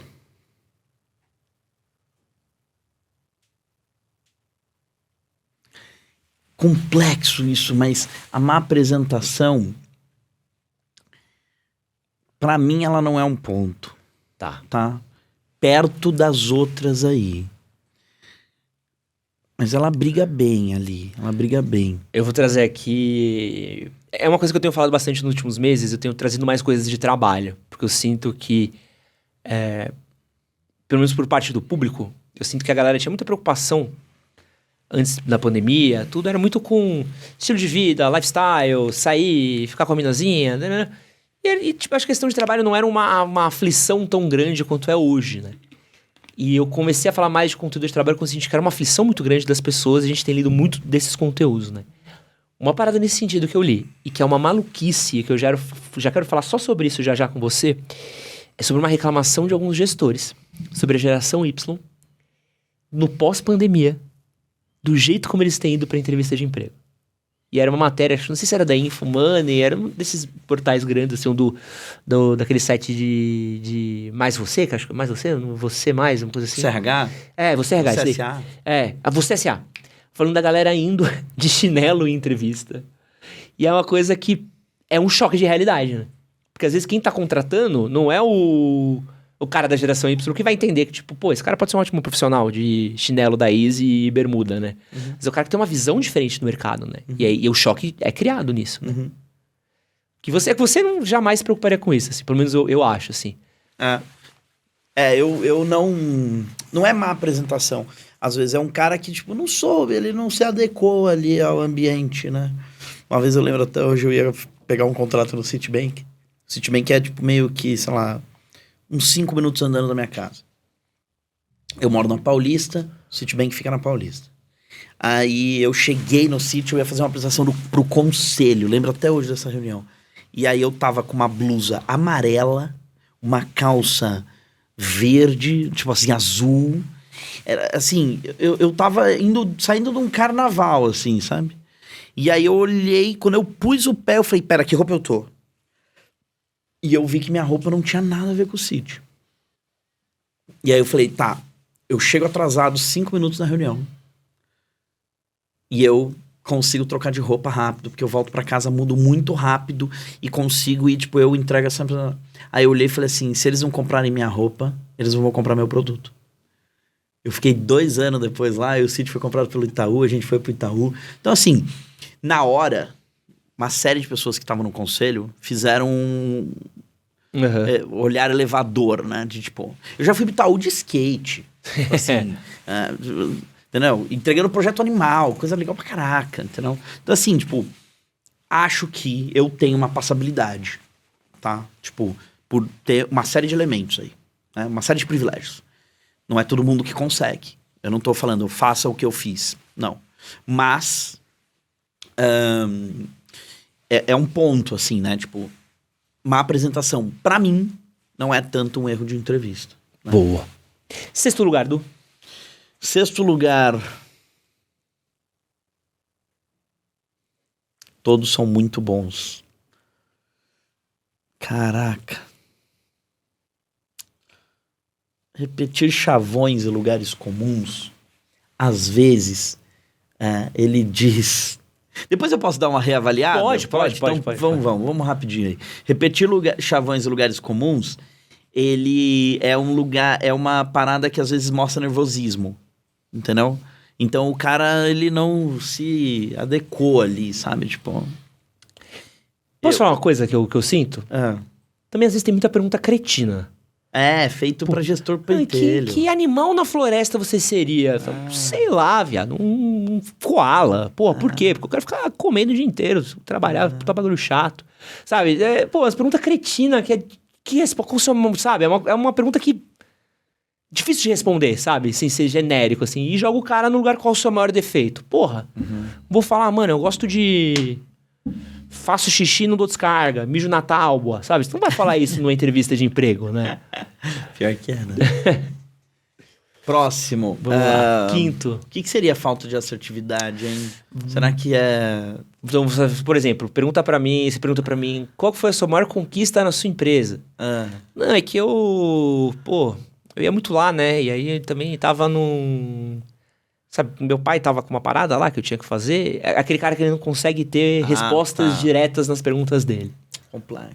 Já que repetir chavões em lugares comuns com linguagem inadequada, então vamos de 5, linguagem inadequada. Aí põe falta de assertividade. Boa.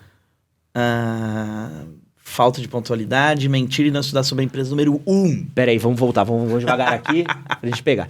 Então, ele pegou. Linguagem inadequada e assertividade. Peraí, Joãozinho. Aqui a gente tá falando muito de comunicação, né? Porque eu acho que essa daí é o maior desafio na hora da entrevista, né? Conseguir se comunicar com o outro lado, né? Boa. Porque é assim, ó. Como você aparenta, como você se comunica. E depois, pra mim, caráter.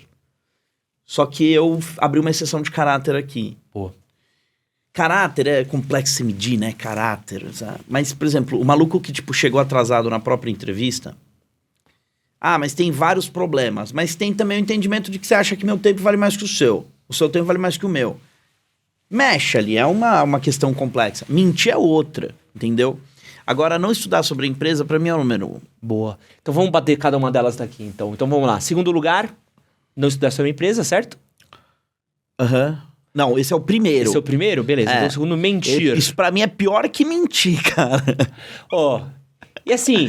Porque às vezes você usa mentir como forma de sobrevivência, né? O brasileiro, ele vive da mentira como forma de sobrevivência, né? E o quanto de mentira vocês conseguem pegar? Você que é Puta, especialista. mano, hoje eu pego tudo, qualquer coisa. Tipo o quê? Mas é que assim, eu tenho muito... Você já viu 10 mil horas do Outliers? Você já viu esse livro? Não. Outliers é um livro de um dos maiores sociólogos que existem, assim, tipo... Um cara gênio, ele é um historiador com estatístico. O cara é muito bom. Chamado Malcolm Gladwell. Ah, sim, sim. E aí ele criou o Outliers, que é fora de série, o livro. E aí tem um capítulo chamado 10 mil horas. Tá. Sei. E aí as 10 mil horas de... Eu tenho muito mais de 10 mil horas de entrevista na minha vida, né?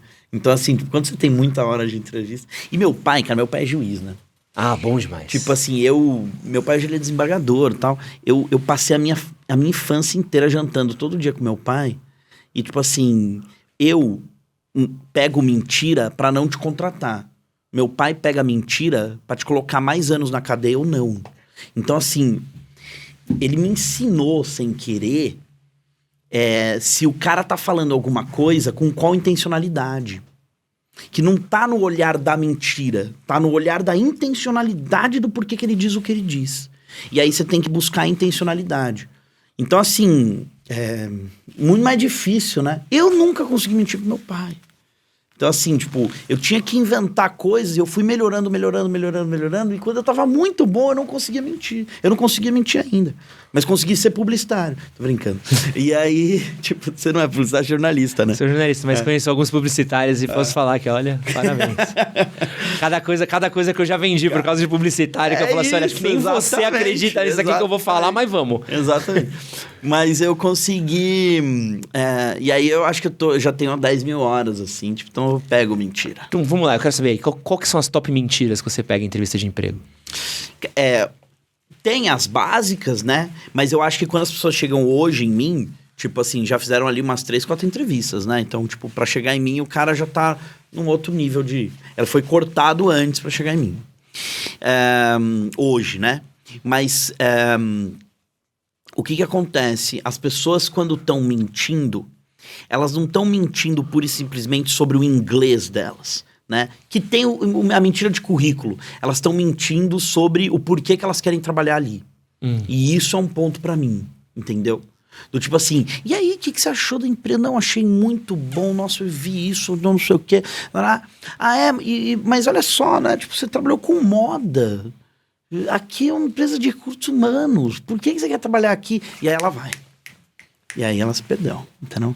Aí é mentira básica, assim, tipo... Então, assim, a mentira ligada à motivação do porquê que ela tá fazendo o que ela tá fazendo, né? E menos essas mentiras mais... Mas, de novo, né? Tem uma fase de profissionais que trabalham comigo hoje que pegam a mentira pequena lá, entendeu?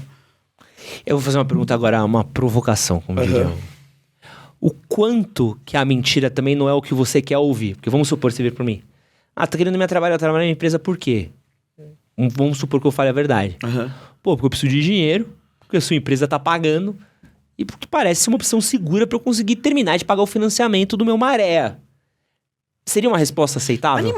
Animal.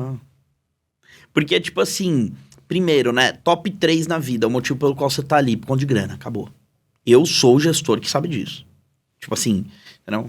Coisas que eu meço no meu trampo. Quem conseguiu comprar casa, quem conseguiu dar uma condição melhor pra família. Isso é tudo dinheiro, cara, entendeu? Agora, assim, a gente tá falando de um país, 50% da população é classe D e E, né? Tipo assim, vai querer conversar com a galera que, tipo, tá querendo trabalhar ali pra você porque, ela te acha muito incrível. Mas não é dinheiro só. Não é. Isso é verdade. O dinheiro pode adoecer a pessoa a fim dela, tipo, querer sair dali. Entendeu? E aí ela sai até, mesmo se ela estiver precisando de dinheiro. Bom. Mas dinheiro sempre vai ser top 3, sempre vai ser. Se a pessoa, tipo, olhar e falar, pô, eu tô aqui por conta de... Imagina, eu já entrevistei muito programador por conta disso, falando isso. É mesmo? Falou por causa de dinheiro? Não fala, pô, vocês estão pagando bem, acho que vocês pagam de acordo com o mercado, pá, não sei o quê. Legal, é nóis. Gostoso demais. Moleque ganhar bem, gostoso demais, por isso que eu tô aqui. Eu tenho vários amigos que, tipo, falam, mano, eu ganho bem. Tipo assim, o cara, não financeiro, assim, mercado financeiro. Os caras olham e falam, você conhece gente que fala, eu ganho bem? Hoje eu posso dizer, eu ganho bem. E eles estão dizendo isso num contexto assim, eles escolheram estar ali por grana, entendeu? Escolher estar por grana, por exemplo, eu abro muita vaga em mercado financeiro. Não tem outro motivo, aquilo é ruim pra caralho, entendeu? Mercado financeiro não é tipo um banco, tipo, sei lá, o Bradescão da vida, inclusive meu cliente.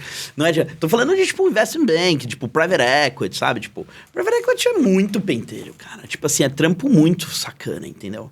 Tipo, M&A, né? Tipo, empresas de fusão e aquisição. Isso aí, cara, é muito trampo, é muita loucura. Se você não tá fazendo por dinheiro, eu não sei por que você tá fazendo. O cara gosta muito de usar coletinho, pô. É. Tá na vibe do dress code, é bom. E aí, pra gente terminar, o não estudar sobre a empresa. Bota ali em primeiro. Cara, isso pra mim sempre vai ser o número 1, assim. Cara, o que você acha que é o básico que eu preciso saber sobre uma empresa quando eu for pra uma entrevista? Eu preciso dar uma estudada, assim. O básico? É. É que, assim, por que a pessoa tá ali, sabe, Adi? Por que ela tá ali? Ela viu um post no LinkedIn e falou, mais um e-mail, deixa eu pegar aqui e me inscrever. Quem é aqui? O que vocês fazem? Quem são os clientes? Qual é o perfil? É isso que você vai perguntar depois. É isso que a pessoa vai viver, né? A pessoa foi lá, achava muito bacana trabalhar numa marca super bacana. Quando vai ver, tipo, a empresa lá dentro é uma merda. Tipo assim, se o cara não tinha a mínima da noção de que aquilo era só o... E tem muitas. Tem. Que aquilo era só a casca e lá dentro era muito difícil de trampar ali dentro, entendeu? Pô, vai se ferrar, né? Então, assim, tipo, não estudar sobre a empresa não diz sobre ele passar ou não no processo seletivo. Diz sobre ele sobreviver àquele ambiente, né? Tipo, esse é um contexto muito louco, né?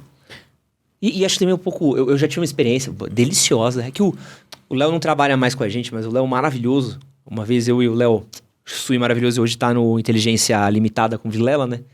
Fiz uma entrevista com uma pessoa, eu e ele. E a gente foi conversar com a pessoa, falou, e aí, tal. A pessoa não fazia a menor ideia, da época do Manual do Homem Moderno, não sabia a menor ideia que o manual fazia. Uhum. Menor ideia, assim. A gente tava perguntando e falando assim, não, mas vocês têm rede social? Vocês têm muito inscrito? Pra mim, na entrevista, eu estava entrevistando. Ele deu olhar e falou assim... Meio desdenha também. Sabe, você olha e fala assim, caraca, tu veio aqui, tu nem... Não foi nem um Google, né? Sabe, tipo, você passou provavelmente viu num lugar onde a gente fez a seleção, né? Onde a gente divulgou a vaga, mandou o currículo, devia estar procurando emprego dentro da área dela, mas nem pesquisou. E aí você olha e fala assim, pô, se o descaso é esse pra ser contratado, pra ganhar dinheiro, a minha leitura, e aí eu falo isso pra você porque você tem uma interpretação também, né? Eu falo assim, pô, se a pessoa teve esse descaso pra ser contratada pra ganhar dinheiro, que é a coisa que paga as contas da família dela, que realiza os sonhos dela, que mantém o sustento dela, paga as coisas da mãe dela, pô, imagina ele dentro aqui da empresa, tá ligado? O desdém que não vai ter quando eu tiver um job que eu preciso que seja entregue rápido, alguma coisa que eu olho e falo assim, pô, isso aqui a gente tem que ter com uma certa atenção. Então, pra mim, é uma red flag gigantesca. Pô, tanto que a pessoa, eu falei, pô, legal, a pessoa até era legal, até tinha umas especificações legais no currículo, falei, pô, essa aqui não. Não dá pra você chegar na entrevista, no dia da conversa, porque é o mínimo que você vai falar assim, pô, daqui 5 minutos tem uma entrevista com o Du. Deixa eu ver o que é 99 Jobs, mano. Sabe, que é o... E o mercado de podcast está sendo muito discutido por conta disso, né? Que a galera tá fazendo 700 episódios por ano e, tipo, chega lá os malucos, eles não sabem nem quem são, né? Tipo, começaram a entrevistar uns malucos grandes que falaram assim, não, você nem pesquisou sobre nada da minha carreira, né? Estão discutindo muito isso. E demonstra um desdém. Imagina você chegar aqui e eu falar com você, Edu, e aí, o Palmeiras ontem? Porra, cara, tem um monte de gente pra falar do Palmeiras, não é o Du? Cara, se tu chegar num Bial hoje, e você tiver um livro, o Bial vai ler teu livro. Tipo assim, ele entrevista a gente pra caraca, entendeu? Tipo assim, não tô dizendo que o Bial é a referência do rolê, mas, cara, é um nível muito mais perto de uma pessoa que tá entrevistando, tipo, né... Pessoas que realmente têm conteúdo, né, pra entregar e tal. Uma questão que tá ligada a isso é, por exemplo, assim, lá no meu negócio, o que a gente fez? Eu peguei eu também passo por processos seletivos. As empresas, tipo, selecionam várias empresas até me escolher. Então, assim, processo seletivo é uma bagaça que você vai viver a vida inteira. A gente não tá falando aqui só sobre, tipo, encontrar um emprego. A gente tá falando aqui sobre, tipo, elementos que fazem com que você seja... Você vai encontrar uma pessoa pra você casar. Você vai encontrar, entendeu? Tipo, eu esses dias estava passando por um processo seletivo de escola dos meus filhos, entendeu? Tipo, e eu fiz questão de perguntar, por exemplo, meus filhos são brancos de olho claro, né? Minha cachorra tem olho claro, assim, tipo, não sou aquelas pessoas que falam assim, não, eu tenho uma avó negra, né? E eu perguntei para todas as escolas quantos professores negros os meus filhos vão ter. Porque, tipo, o Brasil tem 56% de pessoas negras, com quem eles vão conviver lá na frente, entendeu? E como vão conviver. E essa era uma questão para mim. E ter aluno, às vezes é o bolsista, o filho da faxineira, que também estuda lá, quero saber quem vai ensinar meus filhos que são negros. Então, assim, tipo, essa era uma pergunta que eu tava fazendo num processo seletivo de escolher as escolas. Então, assim, uma escola passa por processo seletivo, entendeu? De pai, né? De pai e de mãe. E aí a gente faz parte de processos seletivos lá, né? A gente recebe empresas que querem trabalhar com a gente, mas elas também podem escolher outras empresas. Aí, o que eu fiz? Só para você ter uma ideia, uma das nossas estratégias. Eu segmentei o mercado todo. Então, por exemplo, eu tenho as empresas, as 1.000 maiores que são do agro, as 1.000 maiores de bem de consumo, as 1.000 maiores de... tá? E aí eu estudei todas elas e eu tenho conteúdos que eu gero para elas que estão ligados ao meu produto sobre aquele mercado. Então, se uma empresa do agro vier atrás de mim, eu sei qual está abrindo o programa de trainee, qual está abrindo o programa de estágio, quanto paga um estagiário. Eu estudei o negócio, entendeu? E ela vem me contratar porque eu sou o que mais entende do mercado dela, entende? Tipo, é meio a mesma coisa. Eu estudo sobre o lugar onde eu tô me metendo, entendeu? Tipo, é por isso que você é o melhor. Porque você estudou aquela parada, você estudou o ecossistema, você entendeu que aquilo faz sentido para você e é por isso que você segue ele, né? Então, estudar sobre a empresa nada mais é do que fazer o trabalho de casa de se interessar pelo que você está fazendo e não entender que você tem mais um emprego, né? Boa. Tu tá aqui nossa lista aqui dos maiores erros na entrevista que você pode cometer aí. Responde pra gente nos comentários se você tá mandando bem, tá mandando mal. Sentiu falta de alguma coisa, Du? Agora, olhando assim de cabeça... Tem subtemas de algumas coisas, mas eles mexem bem. É aquilo que eu falei, né? Tipo, algumas delas estão ligadas a preparo, outras estão ligadas a má comunicação e outras estão ligadas a um pouco de caráter ali, né? Tipo, por exemplo, isso que você falou, né? O cara, ele até podia imaginar quantos seguidores vocês tinham, mas ele pergunta... Porque ele quer ser pentelho, né? Pentelho diz sobre o caráter do cara. Pra que ser chato assim, né? Você foi convidado, você tá numa posição... Né? Pra que fazer isso, né? Tipo, então, boa. Essas coisas dizem aí sobre estudar. Boa. E aí, Edu, eu quero entrar aqui numa outra polêmica que quem acompanha o mercado de trabalho tem visto, que é o quê? Existe uma reclamação muito grande sobre a geração Y, né? Os famosos... Geração Y? O Z, né? Z, desculpa, tô viajando aí. Perdão, tá. Era o Z que ia de chinelo na empresa ou era o Y? Z, desculpa. Era o Z que ia de chinelo? A gente tem visto muita reclamação sobre a geração Z no mercado de trabalho, né? Os famosos Zennials. Então a gente tem visto essa reclamação de que são menos interessados, de que estão menos compromissados, menos... Eu vi uma estatística de tempo de retenção dentro da empresa, né? Que tem um turnover muito maior de geração Z em comparação aos millennials e outras faixas etárias dentro do mercado, né? Inclusive, algumas empresas hoje em dia estão preferindo contratar pessoas mais velhas do que pessoas mais novas, né? Que é quase um movimento de contramão do mercado, né? Como é que você, que está inserido no contexto de contratações, de grandes empresas, de mercado de trabalho, tem visto aí a recepção das grandes empresas para a geração Z nos trabalhos? É um grande desafio, né? É uma geração realmente diferente. Eu, por muitos anos, não gostava muito dos rótulos de geração, mas eles existem e, tipo, não tem o que fazer. É um combo de skills, de talentos que as pessoas têm mais em uma determinada fase da vida do que outras. Uma fase histórica da vida, né? E a gente está vivendo aí uma série de desafios onde as empresas vão precisar se reinventar em uma série de questões. Como historicamente elas já precisaram também. Agora, toda a nova geração sempre tem isso também. Sempre fala, olha, agora vem os millennials, meu Deus, eles isso... Eu vivi isso 10 anos para trás. E agora a gente vai viver isso com a geração Z. O que a gente precisa pegar daí é como é que essas pessoas tomam decisão. E no motivo de como elas tomam decisão é o que vai definir a criação de produtos e serviços que o mercado gira, né? Tem meia dúzia de coisa que é básico, mas a grande maioria está ligada a essas tomadas de decisão. E o meu ponto a respeito é que, exemplo, a geração Z, ela tem um turnover maior do rolê, entendeu? Tipo, é uma galera que, tipo, vai... Eu tenho um exemplo específico, né? Tipo, que é...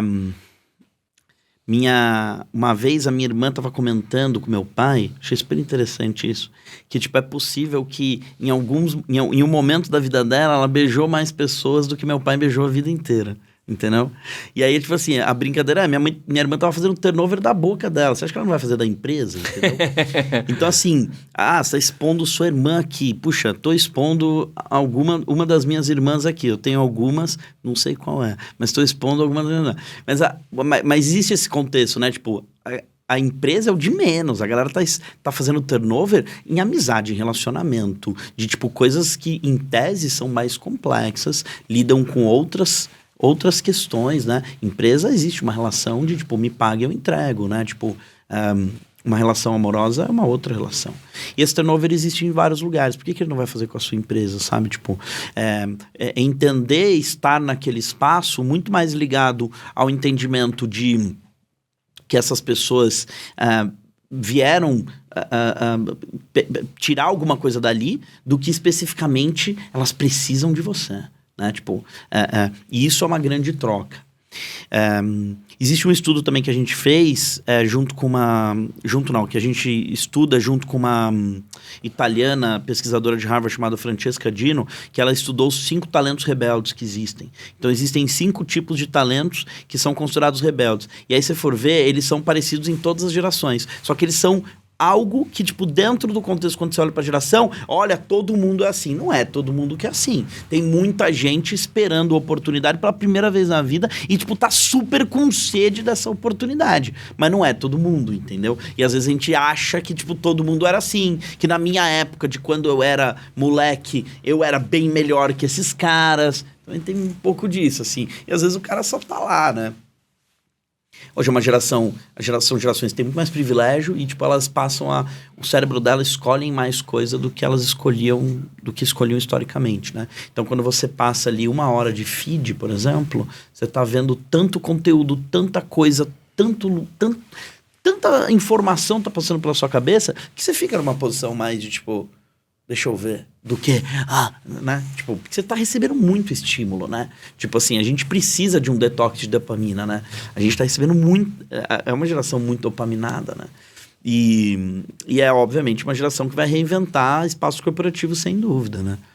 Porque eu vejo eu vejo os dois lados, assim, é muito louco. Eu vejo, ao mesmo tempo, uma geração que se proclama como uma geração que a gente não aceita as mesmas coisas do mercado que nossos pais aceitaram. Então a gente viu nossos pais adoecerem em empregos, a gente viu nossos pais ficarem anos na empresa para serem chutados para fora, cultura tóxica. Então é uma geração que tem esse turnover, então ela pula de galho em galho mais rápido.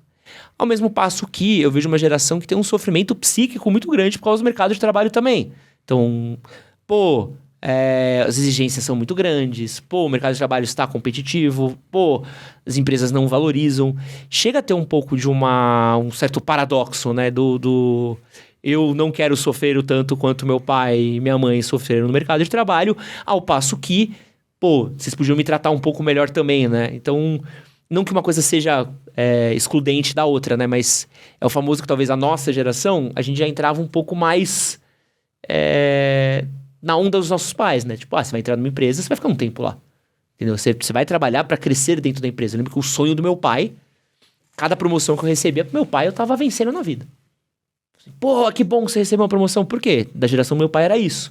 E talvez a dos nossos filhos seja uma coisa completamente diferente, né? Uhum. A gente tá vivendo uma geração de transição, né? E aí gerações de transições, elas não sabem direito o que elas querem colocar na balança e que elas valorizam versus o que elas estão valorizando em determinado momento. Fichas estão caindo mais tarde, né? Então, de repente, tipo, você tem 30 e poucos anos, você ainda vive de aluguel, coisas que, tipo, na cabeça de outras pessoas, lá atrás você vivia... Antigamente você vivia numa casa comprada que era anos-luz inferior de uma casa comprada hoje. Então, assim, custa, óbvio, muito mais caro hoje, porque demanda outras questões que, tipo, antigamente não demandavam. E a gente tinha um entendimento que gastava-se menos com coisa, né? Tipo, não tinha tanto esse mercado de experiência, mercado de não sei o quê. Tanto mercado, né? Tanto de coisa que você compra online, cara, sem ver direito, coisa que você nem usa depois, entendeu? Então, hoje tem muito mais oferta, acaba que você, tipo, dispersa sua grana mais tempo, né? Ao mesmo tempo, tipo, existia aqueles entendimentos de que as pessoas que realmente têm... vamos assim dizer, são ricas, fizeram patrimônio e tal, elas estão fazendo muito básico, né? Elas estão fazendo coisas bem conservadoras, né? Coisas bem, tipo, faz o básico aqui, e a gente está disposto ao tempo todo ficar inovando, repensando, novidade, tipo, é o que eu falei da dopamina, que faz com que a gente vá por um caminho achando que esse é o caminho, no final, o caminho era ter feito o básico do rolê, né? O caminho era ter estudado sobre a empresa. Coisas bem básicas, assim, né? Acho que a gente que é de outra geração, a gente tem mais ou menos a mesma faixa etária, a gente cresceu na sombra muito do empreendedorismo de garagem, né? Uhum. Então, nossos ídolos eram Steve Jobs, Bill Gates, esse cara do vai e faça. A gente tinha muito isso, né? Vai e faça, vai e cresça, né? Uhum. E acho que essa geração ela já cresce com o sentido do, pô, isso aqui não é tão fácil quanto parece, né? É um choque muito grande, né? Eu falo muito com uma galera jovem, né? Apesar do meu público estar envelhecendo com o tempo. Eu sinto que é uma geração que... um certo brilho no olhar que a gente tinha numa faixa etária, eu já não consigo mais identificar. Eu vejo uma molecada de 20 anos que não tem mais aquele tesão, ou até mesmo um pouco da inocência que a gente tinha do, pô, se eu fizer aqui acontece. Eu vejo uma molecada de 20 anos com... É tanta coisa que esses caras já foram expostos, que eles nem conseguem decidir o que eles gostam e o que eles não gostam. São expostos a muita coisa, sabe? Tipo, muita coisa. Eu não julgo, assim, não tô dizendo que você julgou nem nada, só falando assim... Às vezes eu julgo. Tem várias coisas que eu julgo muito. E isso especificamente hoje, eu fui fazer uma apresentação semana retrasada, quando eu vi a galera assistindo a apresentação, eu falei, gente, tinha um enterro antes aqui, alguma coisa aconteceu, né? E aí você começa a se culpar, né? Você começa a falar, cara, por que eu tô... Fui fazer uma apresentação na GV no começo do ano passado. Fazia tempo que eu não dava aula, assim, né? Aí eu fui pra aula, cara, a galera de 17, 19 anos, assim, ultra privilegiada, são pessoas que de fato vão ser cargos de CEOs, assim, né? Tipo, e vai mesmo, assim. Ali, metade deles, os pais ali controlam 2% do PIB, entendeu? E, cara, interesse muito distante, muito longe, assim. Você vê que o maluco não tá ali com você, entendeu? Só que eu entendo por que eles não estão ali. Porque, tipo, se você olhar lá a parte do que eles estão fazendo no celular, você vai ver que é muita coisa, né? Pensa, man, há 10 anos, né? Hoje você consegue entrar no YouTube todo dia e encontrar um canal diferente que você vai gostar, todo dia. Há 10 anos, onde estava isso? Entendeu? Se esse cara nasceu nesse lugar, imagina quanto do cérebro dele foi consumido para isso. Tem uma visão que eu vejo de consumo do cérebro, né? Que fala que metade de toda a energia que a gente consome, toda a caloria que a gente consome, toda a energia que a gente consome no dia, é para o cérebro, né? É para máquinas do cérebro rodar. E às vezes, ele mesmo, para economizar energia e não ser uma coisa muito custosa no nível que porque é uma coisa que custa ali 2,5% do teu corpo, mas consome metade da energia. Então, realmente, é a máquina mais cara que você tem hoje, né? Não é a de mais valor, porque o coração tem um valor, né, tão grande quanto, vai, no outro contexto, mas é uma coisa de muito valor. E é muito caro. E ele economiza, que é onde às vezes fala-se dos vieses, né? Que tipo, olha, passou ali, você nem viu. Nossa, por quê? Porque você tá acostumado. Ele, tipo, vai trabalhando pra, tipo, te economizar energia cerebral. E nessa, cara, você vê os jovens ali com a cabeça toda tomada já, entendeu? O negócio ali, ó, funcionando num lugar, assim, absurdo, entendeu?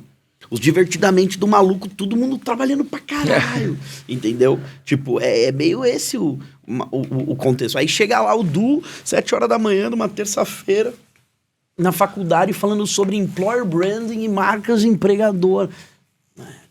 Entendeu? Tipo, o cara acorda com o celular, né, já. Imagina, você acorda já consumindo conteúdo, cara. É uma loucura, né? E pra gente terminar aqui, Du, vamos pra nossa rápida e curta aqui, ó. É o ou isso ou aquilo do trabalho. Nossa. E aí você escolhe o que você bem acha dinâmico aqui. melhor, tá, Du? Tá bom. Vamos lá. O que dói mais? Levar um ghosting no Tinder ou esperar a resposta do RH e ela nunca vir? Ambos são situações de ghost, né? Tem que ser muito rápido na resposta, né? Por favor. É um ou outro, assim, É, um né? ou outro. Uma leve justificativa. Eu acho que ghost no Tinder é pior. Porque do RH a gente tá acostumado, né? Do RH dói menos, né? É.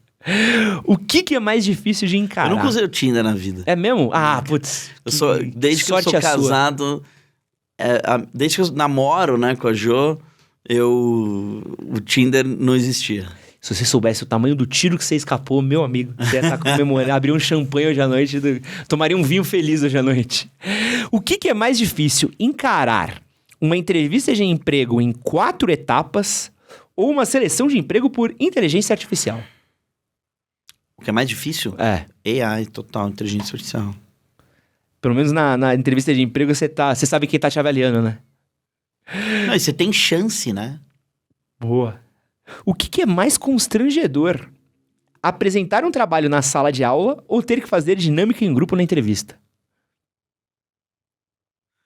A dinâmica é em grupo, né? Apresentar o trabalho é sozinho, né?